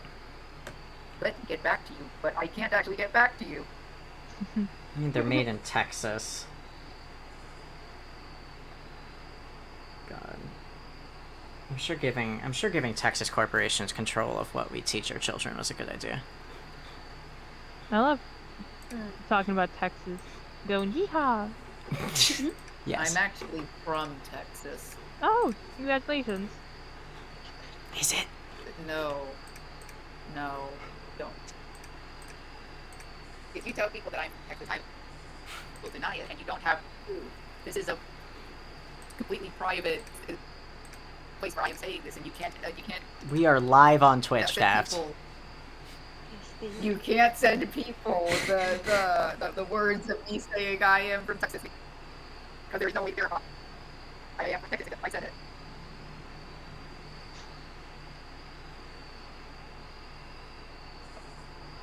I actually didn't know that.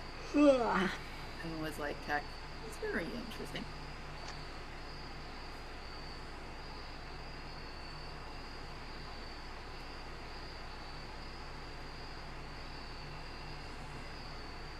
Oh yeah, we have until tomorrow.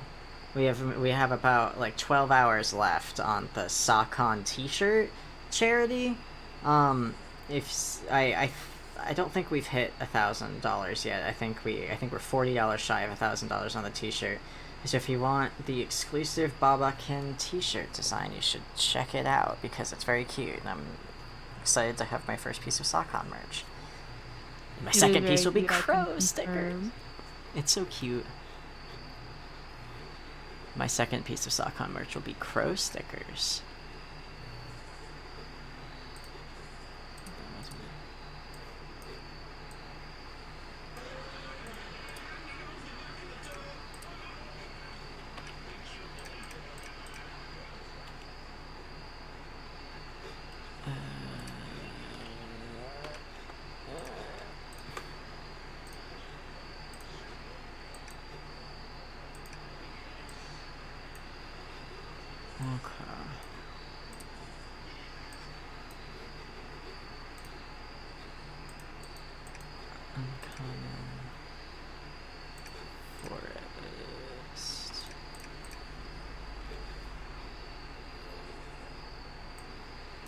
Where are all my frames? Oh.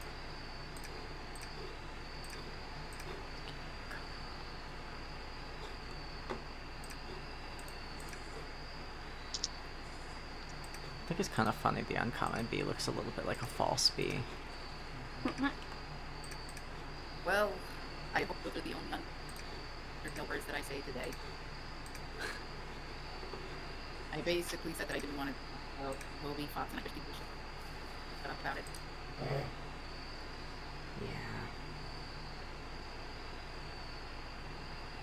I have no idea how many people are watching on Twitch, and I don't care. You live under society, you live under a moss-covered rock. Oh, the same thing happened to Mary Poppins on the Firehouse of the Soul. $1,000 T-shirt. No, the T-shirt isn't $1,000. We've raised $1,000 for the LGBT charity. I know you're kidding. Well, it just so happens that I am personally friends with Crow, and because you said that, I am going to message them and tell them to inflate artificially the price of that T-shirt to $10,000 for you, specifically to antagonize you. Ha ha ha! I am a jackass. Making me look like a liar on my stream. Okay, God, I've been streaming this game for 3 hours. I think I am going to, I think I'm gonna hang on call for a bit. I think I'm gonna end the stream because I'm, is there no chat box there? Oh, it's a different chat box, okay. I think I'm gonna end the stream because it's been three good hours of this game. I think I've probably played I've probably played 10 hours of this game now. It's very good. I enjoy it a lot. Highly recommend downloading the demo. But yeah, I will catch Twitch viewers